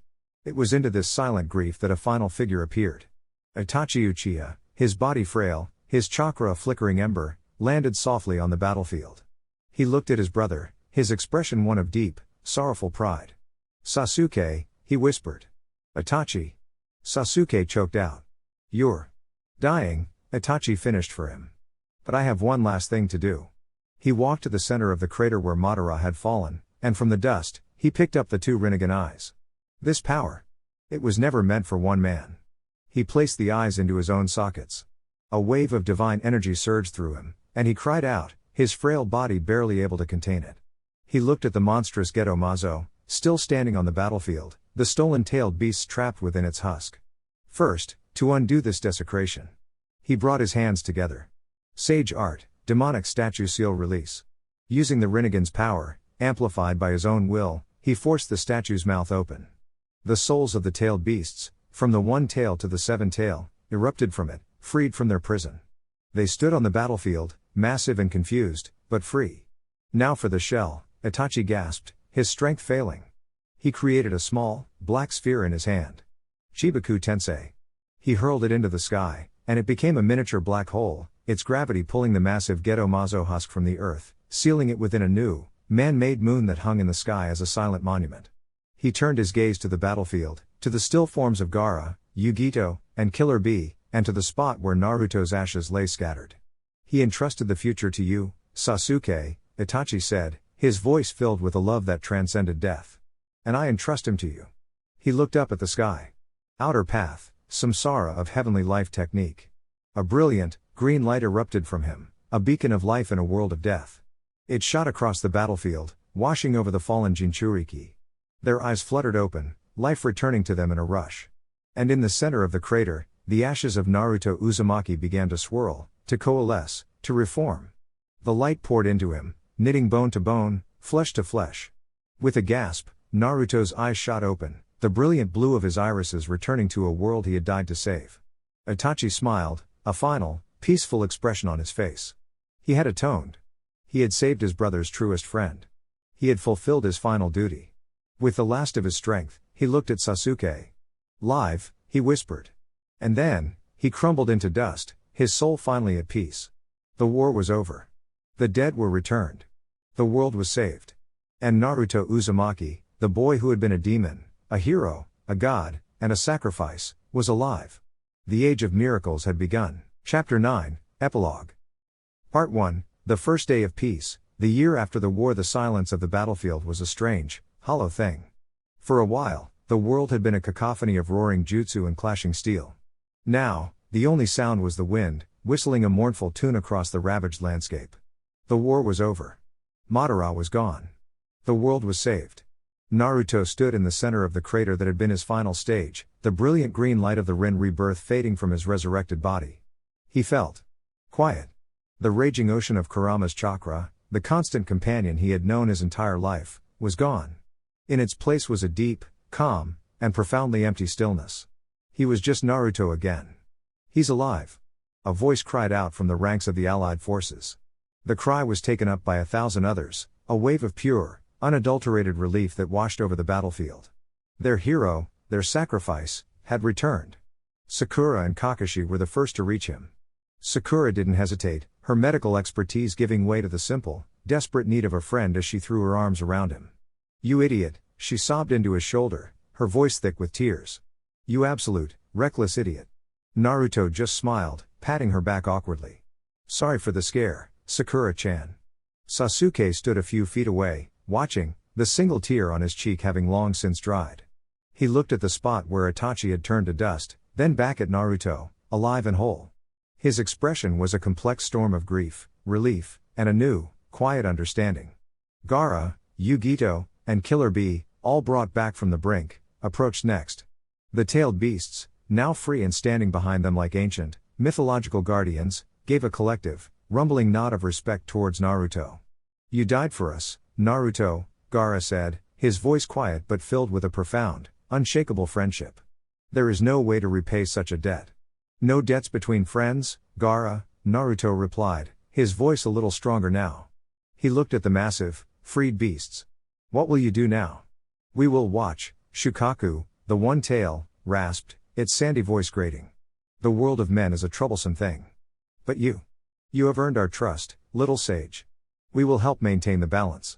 With that, the great beasts began to disperse, vanishing back into the wild places of the world, no longer weapons, but guardians. The return to Konoha was a slow, surreal journey. The news of their victory, and of Naruto's sacrifice and miraculous return, had spread like wildfire. When they finally walked through the gates, they were met not with a parade, but with the entire village. They stood in silence, their faces filled with a gratitude so deep it was humbling. Tsunade, her eyes red-rimmed, simply walked forward and pulled Naruto into a fierce hug. "Welcome home, you reckless, foolish, wonderful brat," she whispered. In the weeks that followed, the world began to heal. The Cage worked together, not as rivals, but as architects of a new era of peace. Delegations from Kumo and Kiri became common sights in Konoha, their presence a testament to the new alliances forged in the fires of war. It was on a quiet evening, atop the Hokage monument where so much of his journey had begun, that Naruto finally worked up the courage to face his own future. He had invited Mei Terumi and Yugito Ni, who were in Konoha as their village's lead diplomats. They stood overlooking the glittering lights of the village, a comfortable silence between the three of them. "So," Mei began, a playful, knowing smile on her lips. "The great hero who faced down a god and united the world. What grand, strategic purpose did you have for summoning 2 cage-level kunoichi to this cliff?" Naruto rubbed the back of his neck, a gesture of boyish awkwardness that seemed entirely at odds with the living legend he had become. Well, you see." Yugito crossed her arms, her golden eyes sharp but holding a hint of amusement. "Spit it out, Naruto. We haven't got all night." "Right," Naruto took a deep breath. "The war is over. And we're alive. I spent so long just trying to survive, to get stronger. I never really thought about what comes after." He looked at them, his gaze direct and sincere. "But you too. You understand. The weight of it all. The loneliness." He looked at Yugito. "You know what it's like to be a Jinchuriki. To be seen as a weapon, a monster. To be alone even when you're surrounded by people." He then turned to Mei. "And you? You know what it's like to lead. To carry the hopes and fears of an entire nation on your shoulders. To make the hard choices." He took another breath, his cheeks flushing slightly. "I respect you both more than I can say. And I enjoy spending time with you. So, I was wondering if you would both like to go have dinner with me. Together." He rushed the last part out, bracing for rejection. Mei and Yugito exchanged a long, unreadable look. It was an absurd, unprecedented request. But the man making it was absurd and unprecedented himself. They saw no arrogance in his eyes, no playfulness. Only a deep, profound sincerity. Mei was the first to break the silence, a low, melodic laugh bubbling up. "Naruto-kun," she said, her eyes sparkling. "Are you asking the Mizukage and Kumo's most powerful warrior out on a date at the same time?" "I guess I am," Naruto replied, looking utterly lost. "He is," Yugito confirmed, a small, rare smile touching her lips. "He's a fool. But he's an honest fool." She looked at Mei, a silent challenge passing between them. Mei's smile widened. "Very well, Naruto-kun. We accept." She leaned in, her voice a playful whisper. "But you should know, you are inviting two of the most powerful women in the world to dinner. You had better pick a very good restaurant. And," she added, her gaze sharp, "you're paying." A week later, at dawn, another, quieter meeting took place at the village gates. Naruto, Sakura, and Kakashi stood waiting. Sasuke arrived, his pack light, his expression calm and resolute. "Are you sure about this, Sasuke-kun?" Sakura asked, her voice filled with a quiet plea. "The war is over. You could stay." "We could." "The war is over," Sasuke corrected her gently. "But the shadows remain. Tobi. Black Zetsu. They are still out there. They are the roots of the hatred that destroyed my clan, that started this war. I can't rest until I know they've been permanently severed from this world." "This is a mission you're giving yourself," Kakashi said. "You don't have to do it alone." "This is something I have to do," Sasuke replied, his gaze firm. "For Itachi. For my clan. It's not about vengeance anymore. It's about ensuring a true peace. A world where something like the Uchiha massacre can never happen again." He turned to Naruto. "Don't think this means you've won, Dobi." A small, genuine smirk touched his lips. "This is just my long-term training trip. I'll be back." Naruto grinned back, clapping his friend on the shoulder. "I'll be waiting. And I'll be Hokage by the time you get here, so you'll have to report to me." The farewell was not sad. It was hopeful. It was a promise. Sasuke wasn't leaving the village, he was protecting it from the outside. He walked over to Sakura and, for the first time, he initiated the gesture. He gently poked her forehead with 2 fingers. "Thank you," he said softly. "For everything." He turned and walked away, into the dawn, not as an avenger, but as a guardian, a shadow spear hunting the last vestiges of darkness in a world desperate for light. Part 2, The Weight of a Hat. 5 years later, 5 years of peace had reshaped the world. The Allied shinobi forces, once a desperate military coalition, had evolved into a permanent peacekeeping body, a symbol of the unprecedented cooperation between the great nations. Konoha, at the center of this new world, was thriving. The Hokage's office was still buried under a mountain of paperwork, but the man sitting behind the desk was not Tsunade. Naruto Uzumaki, now 22, wore the Hokage's robes with a comfortable, if slightly weary, authority. The hat sat on a stand beside him, a constant reminder of the weight he now carried. "The trade agreement with the Land of Water is finalized," Shikamaru Nara, his chief advisor, said with a yawn, leaning back in his chair. "Mei-sama sends her regards." He smirked. "What a drag. Being Hokage seems to involve a lot more diplomacy than I thought." "Peace is harder work than war, Shikamaru," Naruto replied, not looking up from the scroll he was signing. "In a war, the objective is simple: win. In peace, the objective is to make sure everyone wins. It's a much more complex equation." His voice was calm, measured, the voice of a leader who had spent the last 5 years not just training his body, but honing his mind. He was no longer just the hero of the leaf, he was its 7th Hokage, a statesman whose wisdom and strength were respected in every corner of the world. Later that evening, he stood on the balcony of his office, looking out at the peaceful village. 2 figures appeared beside him, their arrival silent and familiar. "Still staring at your village, Lord 7th?" Mei Terumi's voice was a playful, melodic tease. She had aged like fine wine, her beauty deepened by the confidence of a leader who had successfully rebuilt her nation. "It's a nice view," Naruto said with a smile. "It is," Yugito Ni agreed, her arms crossed. She was as sharp and formidable as ever, now the supreme commander of Kumo's Anbu forces. Her respect for Naruto had blossomed into a fierce, protective loyalty. "You've built something good here, Naruto." Their relationship had become the talk of the elemental nations, a strange, powerful, and surprisingly stable throuple that was as much a political alliance as it was a personal bond. The world's diplomats and gossips wondered aloud how the Hokage managed a long-distance relationship with 2 of the most powerful kunoichi in 2 different villages. The answer, as Shikamaru once wryly commented, was that the 4th Hokage's legendary spacetime jutsu had become little more than the world's most efficient taxi service. "We built it together," Naruto corrected her gently. All of us. Speaking of building things, Mei said, her tone shifting. I received a report from one of my patrols in the outer islands. They found something. A fortress, hidden in a dead zone where chakra sensors don't work. It's old, but it's active. Naruto's expression hardened. Zetsu. We believe so, Yugito confirmed. The energy signature is wrong. Twisted. Like a corruption of natural energy. Their quiet evening was interrupted by a flicker of movement. An Anbu agent with a familiar hawk mask landed on the balcony, kneeling. Hokage-sama, the agent's voice was distorted, but the respect was clear. He has returned. Naruto's heart skipped a beat. He knew instantly who the agent meant. He met him at the village gates, just as he had left 5 years prior. Sasuke Uchiha looked different. He was still lean and powerful, but the weary intensity was gone, replaced by a quiet, centered calm. The lines of hatred on his face had softened. He looked at peace. Sasuke, Naruto said, a wide, genuine grin spreading across his face. Dobi, Sasuke replied, a small, rare smile touching his own lips. I see you finally got the hat. Told you I would, Naruto laughed. So, your trip. Did you find what you were looking for? Sasuke's smile faded, his expression turning grim.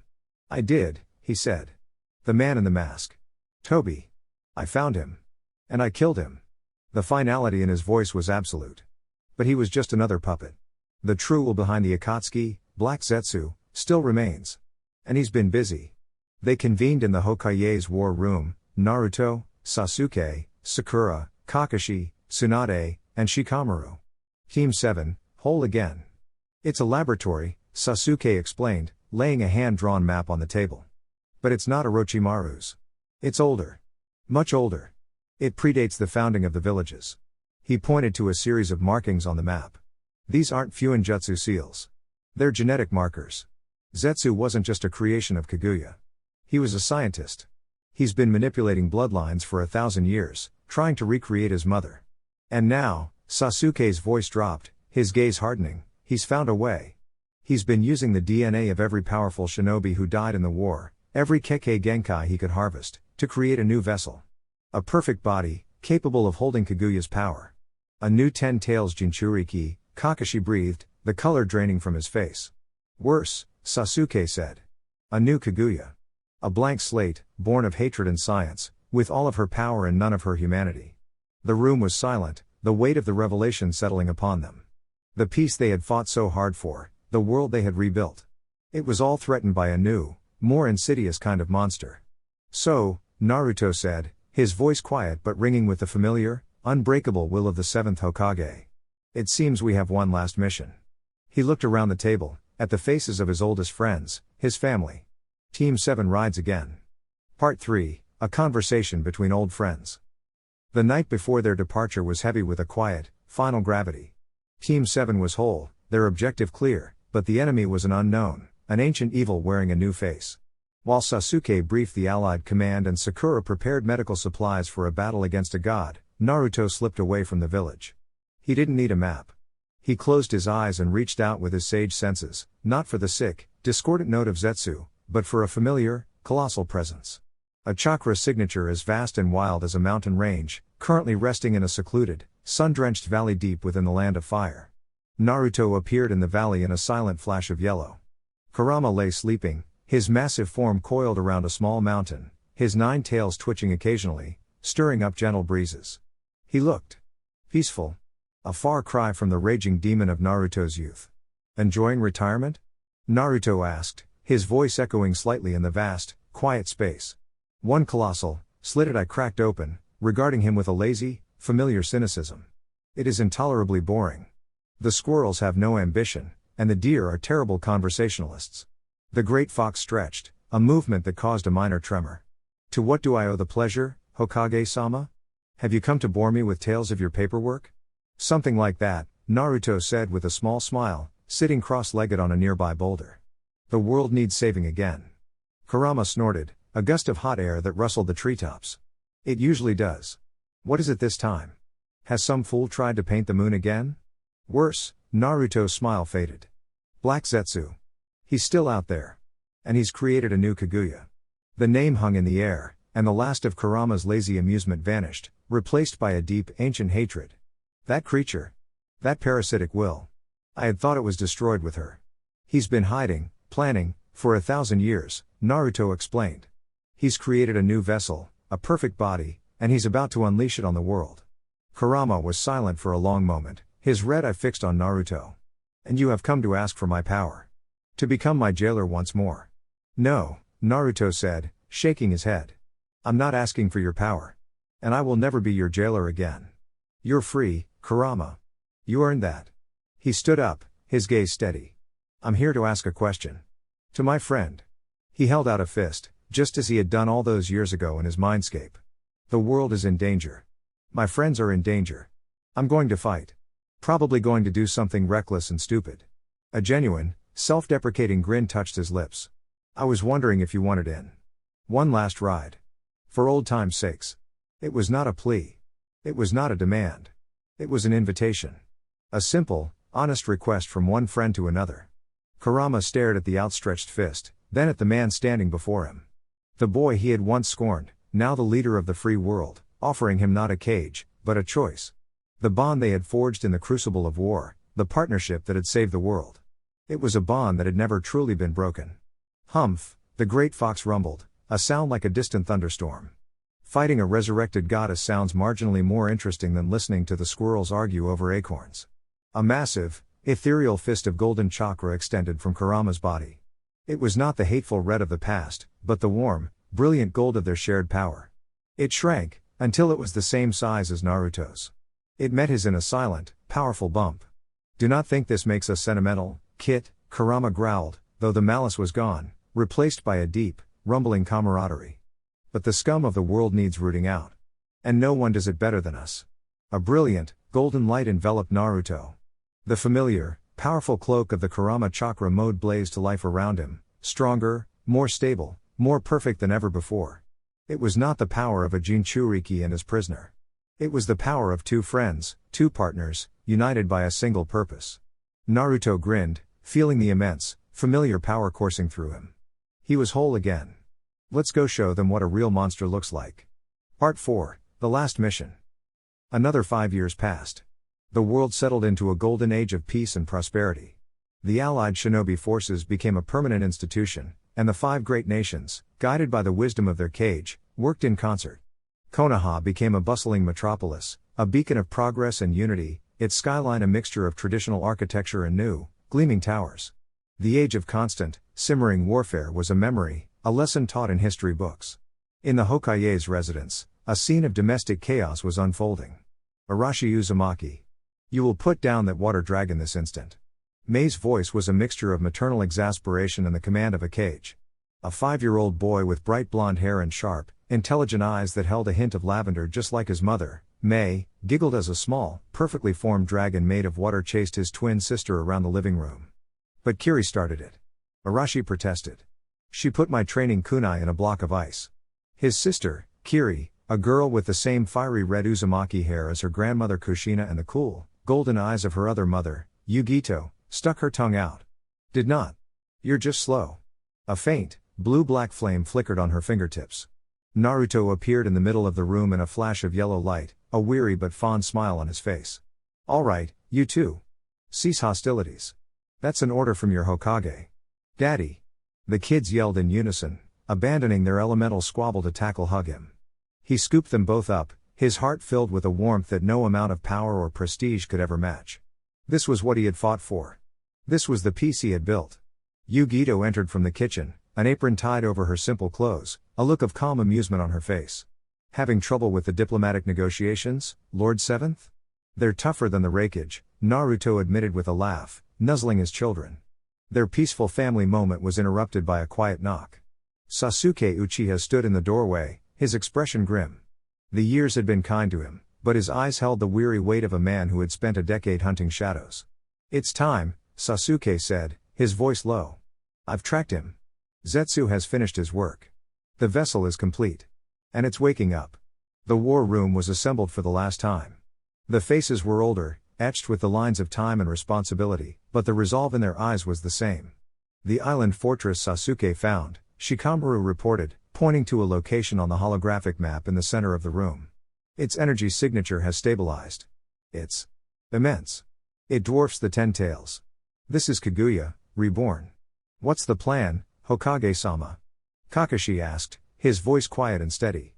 Naruto looked around the table, at his friends, his family, the pillars of the world he had created. He was no longer the reckless boy who charged head-on. He was a commander, a strategist, a leader.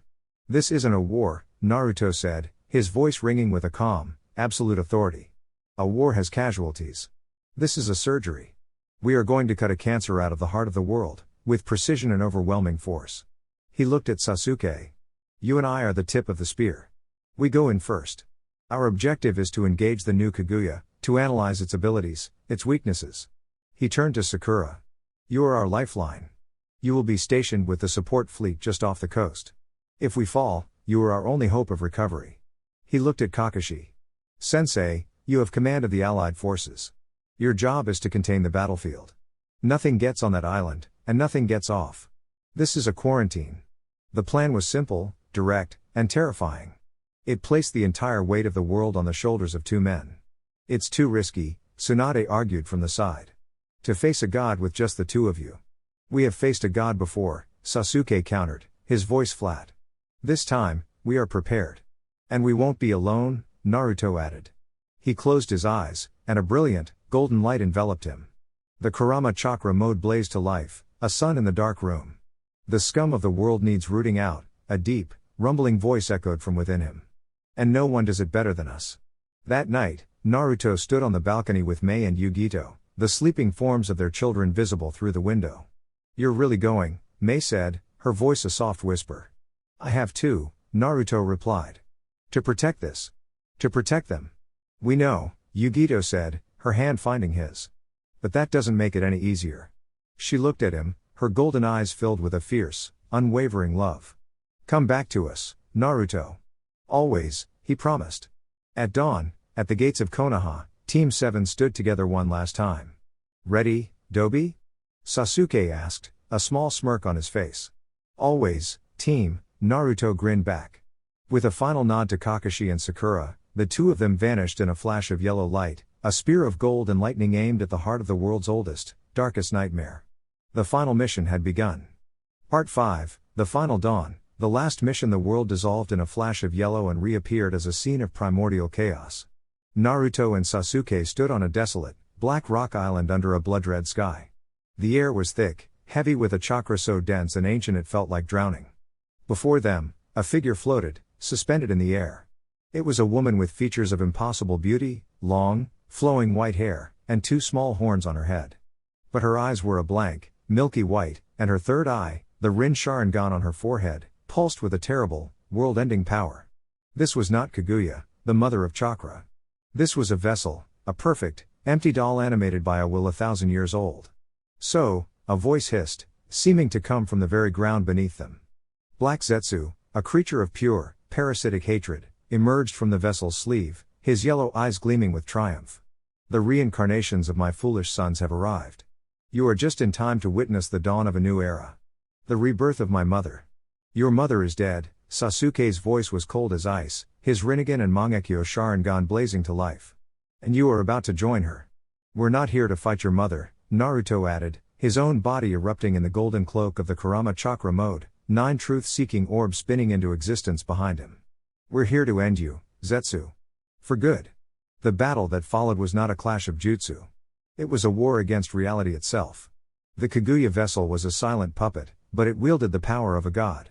It shifted dimensions in the blink of an eye, plunging them from a world of molten lava to a realm of crushing gravity, then to a frozen wasteland of ice and snow.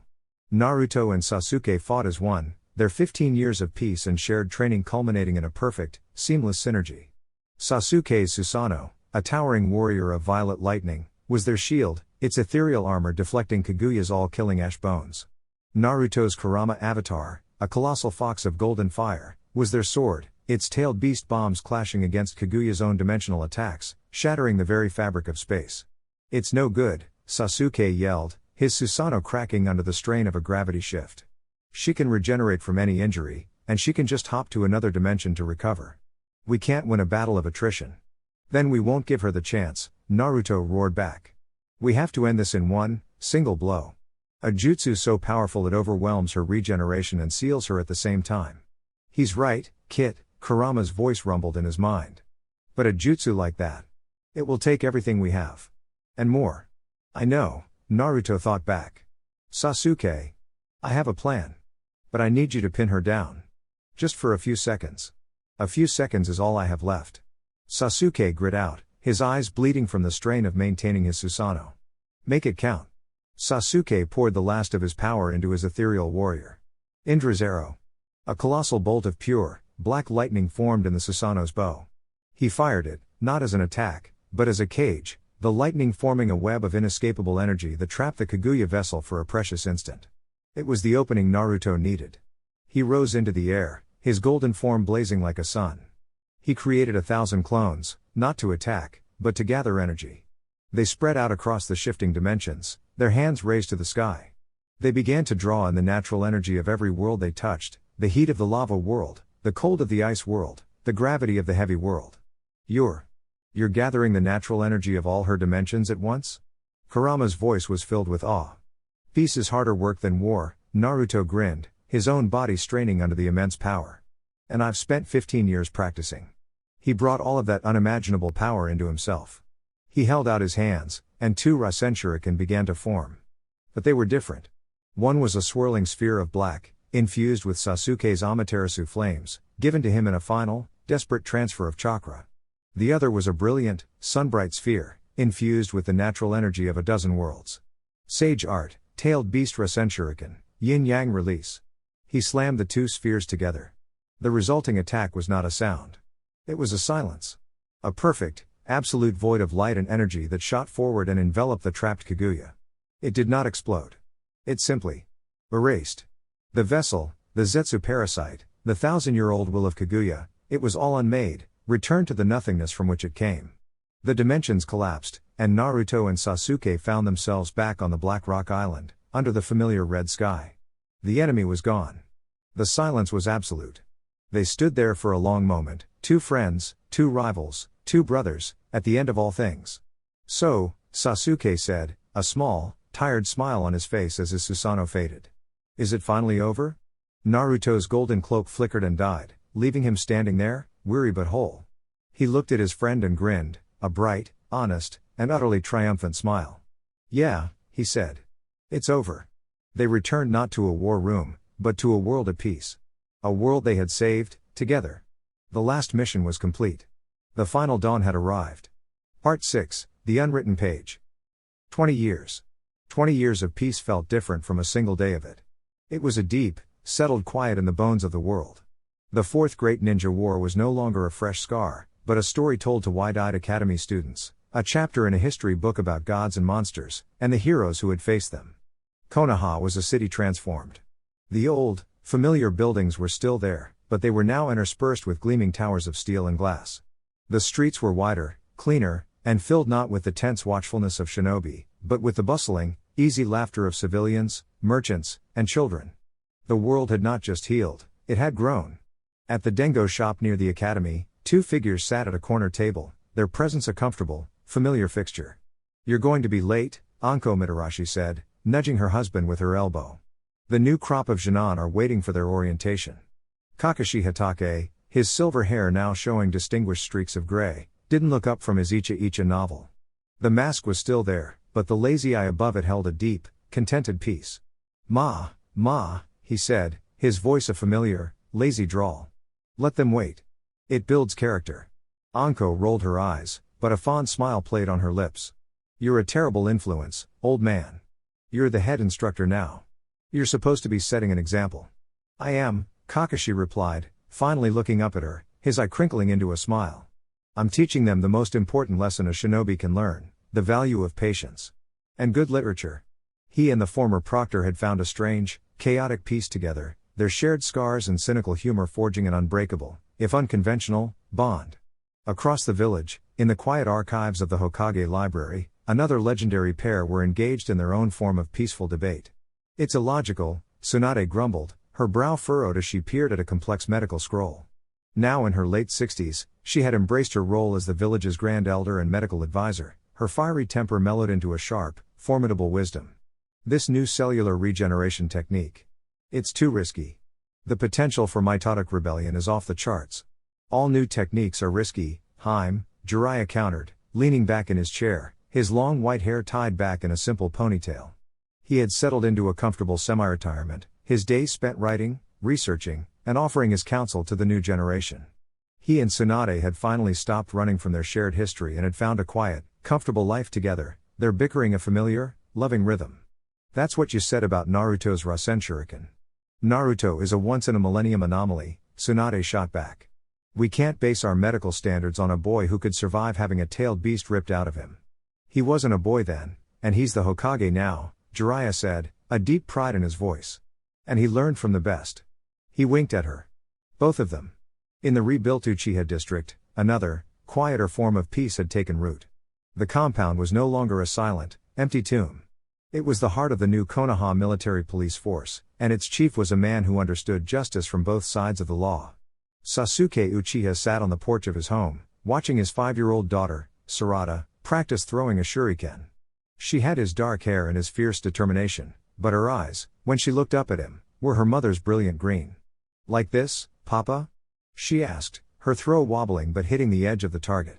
Almost, Sasuke said, his voice a low, gentle rumble. He stood and walked over to her, his movements fluid and calm. He adjusted her stance, his hand resting gently on her shoulder. It's not just about strength. It's about balance. Feel the weight of it. Let it become a part of you. Sakura watched them from the doorway, a soft, happy smile on her face. She was now the head of the Konoha hospital, a master medical nin whose skill was second only to Tsunade's. She had found her own strength, her own purpose, and in the quiet, steadfast love of the man she had never given up on, she had found her peace. Sasuke had returned from his journey a changed man, the fire of vengeance extinguished, replaced by a quiet, fierce desire to protect the home he had finally reclaimed. Their life was not loud or dramatic. It was a deep, comfortable silence, built on a foundation of shared pain and unbreakable trust. And finally, at the end of the day, the 7th Hokage came home. Naruto appeared in his living room in a flash of yellow light, the Hokage robes replaced by simple, comfortable clothes. He was met with a tackle hug from his 2 15-year-old children. Dad. Arashi used his water dragons to put out the fire on my training dummy again. Kiri, his red-haired daughter, protested, her golden eyes flashing with competitive fire. Only because you almost set the entire training ground on fire with your cat flames. Arashi, his blonde-haired son, shot back. All right, you too, Naruto laughed, ruffling both their heads. Peace treaty. For tonight, at least. Mei and Yugito watched from the kitchen, their expressions a mixture of amusement and deep affection.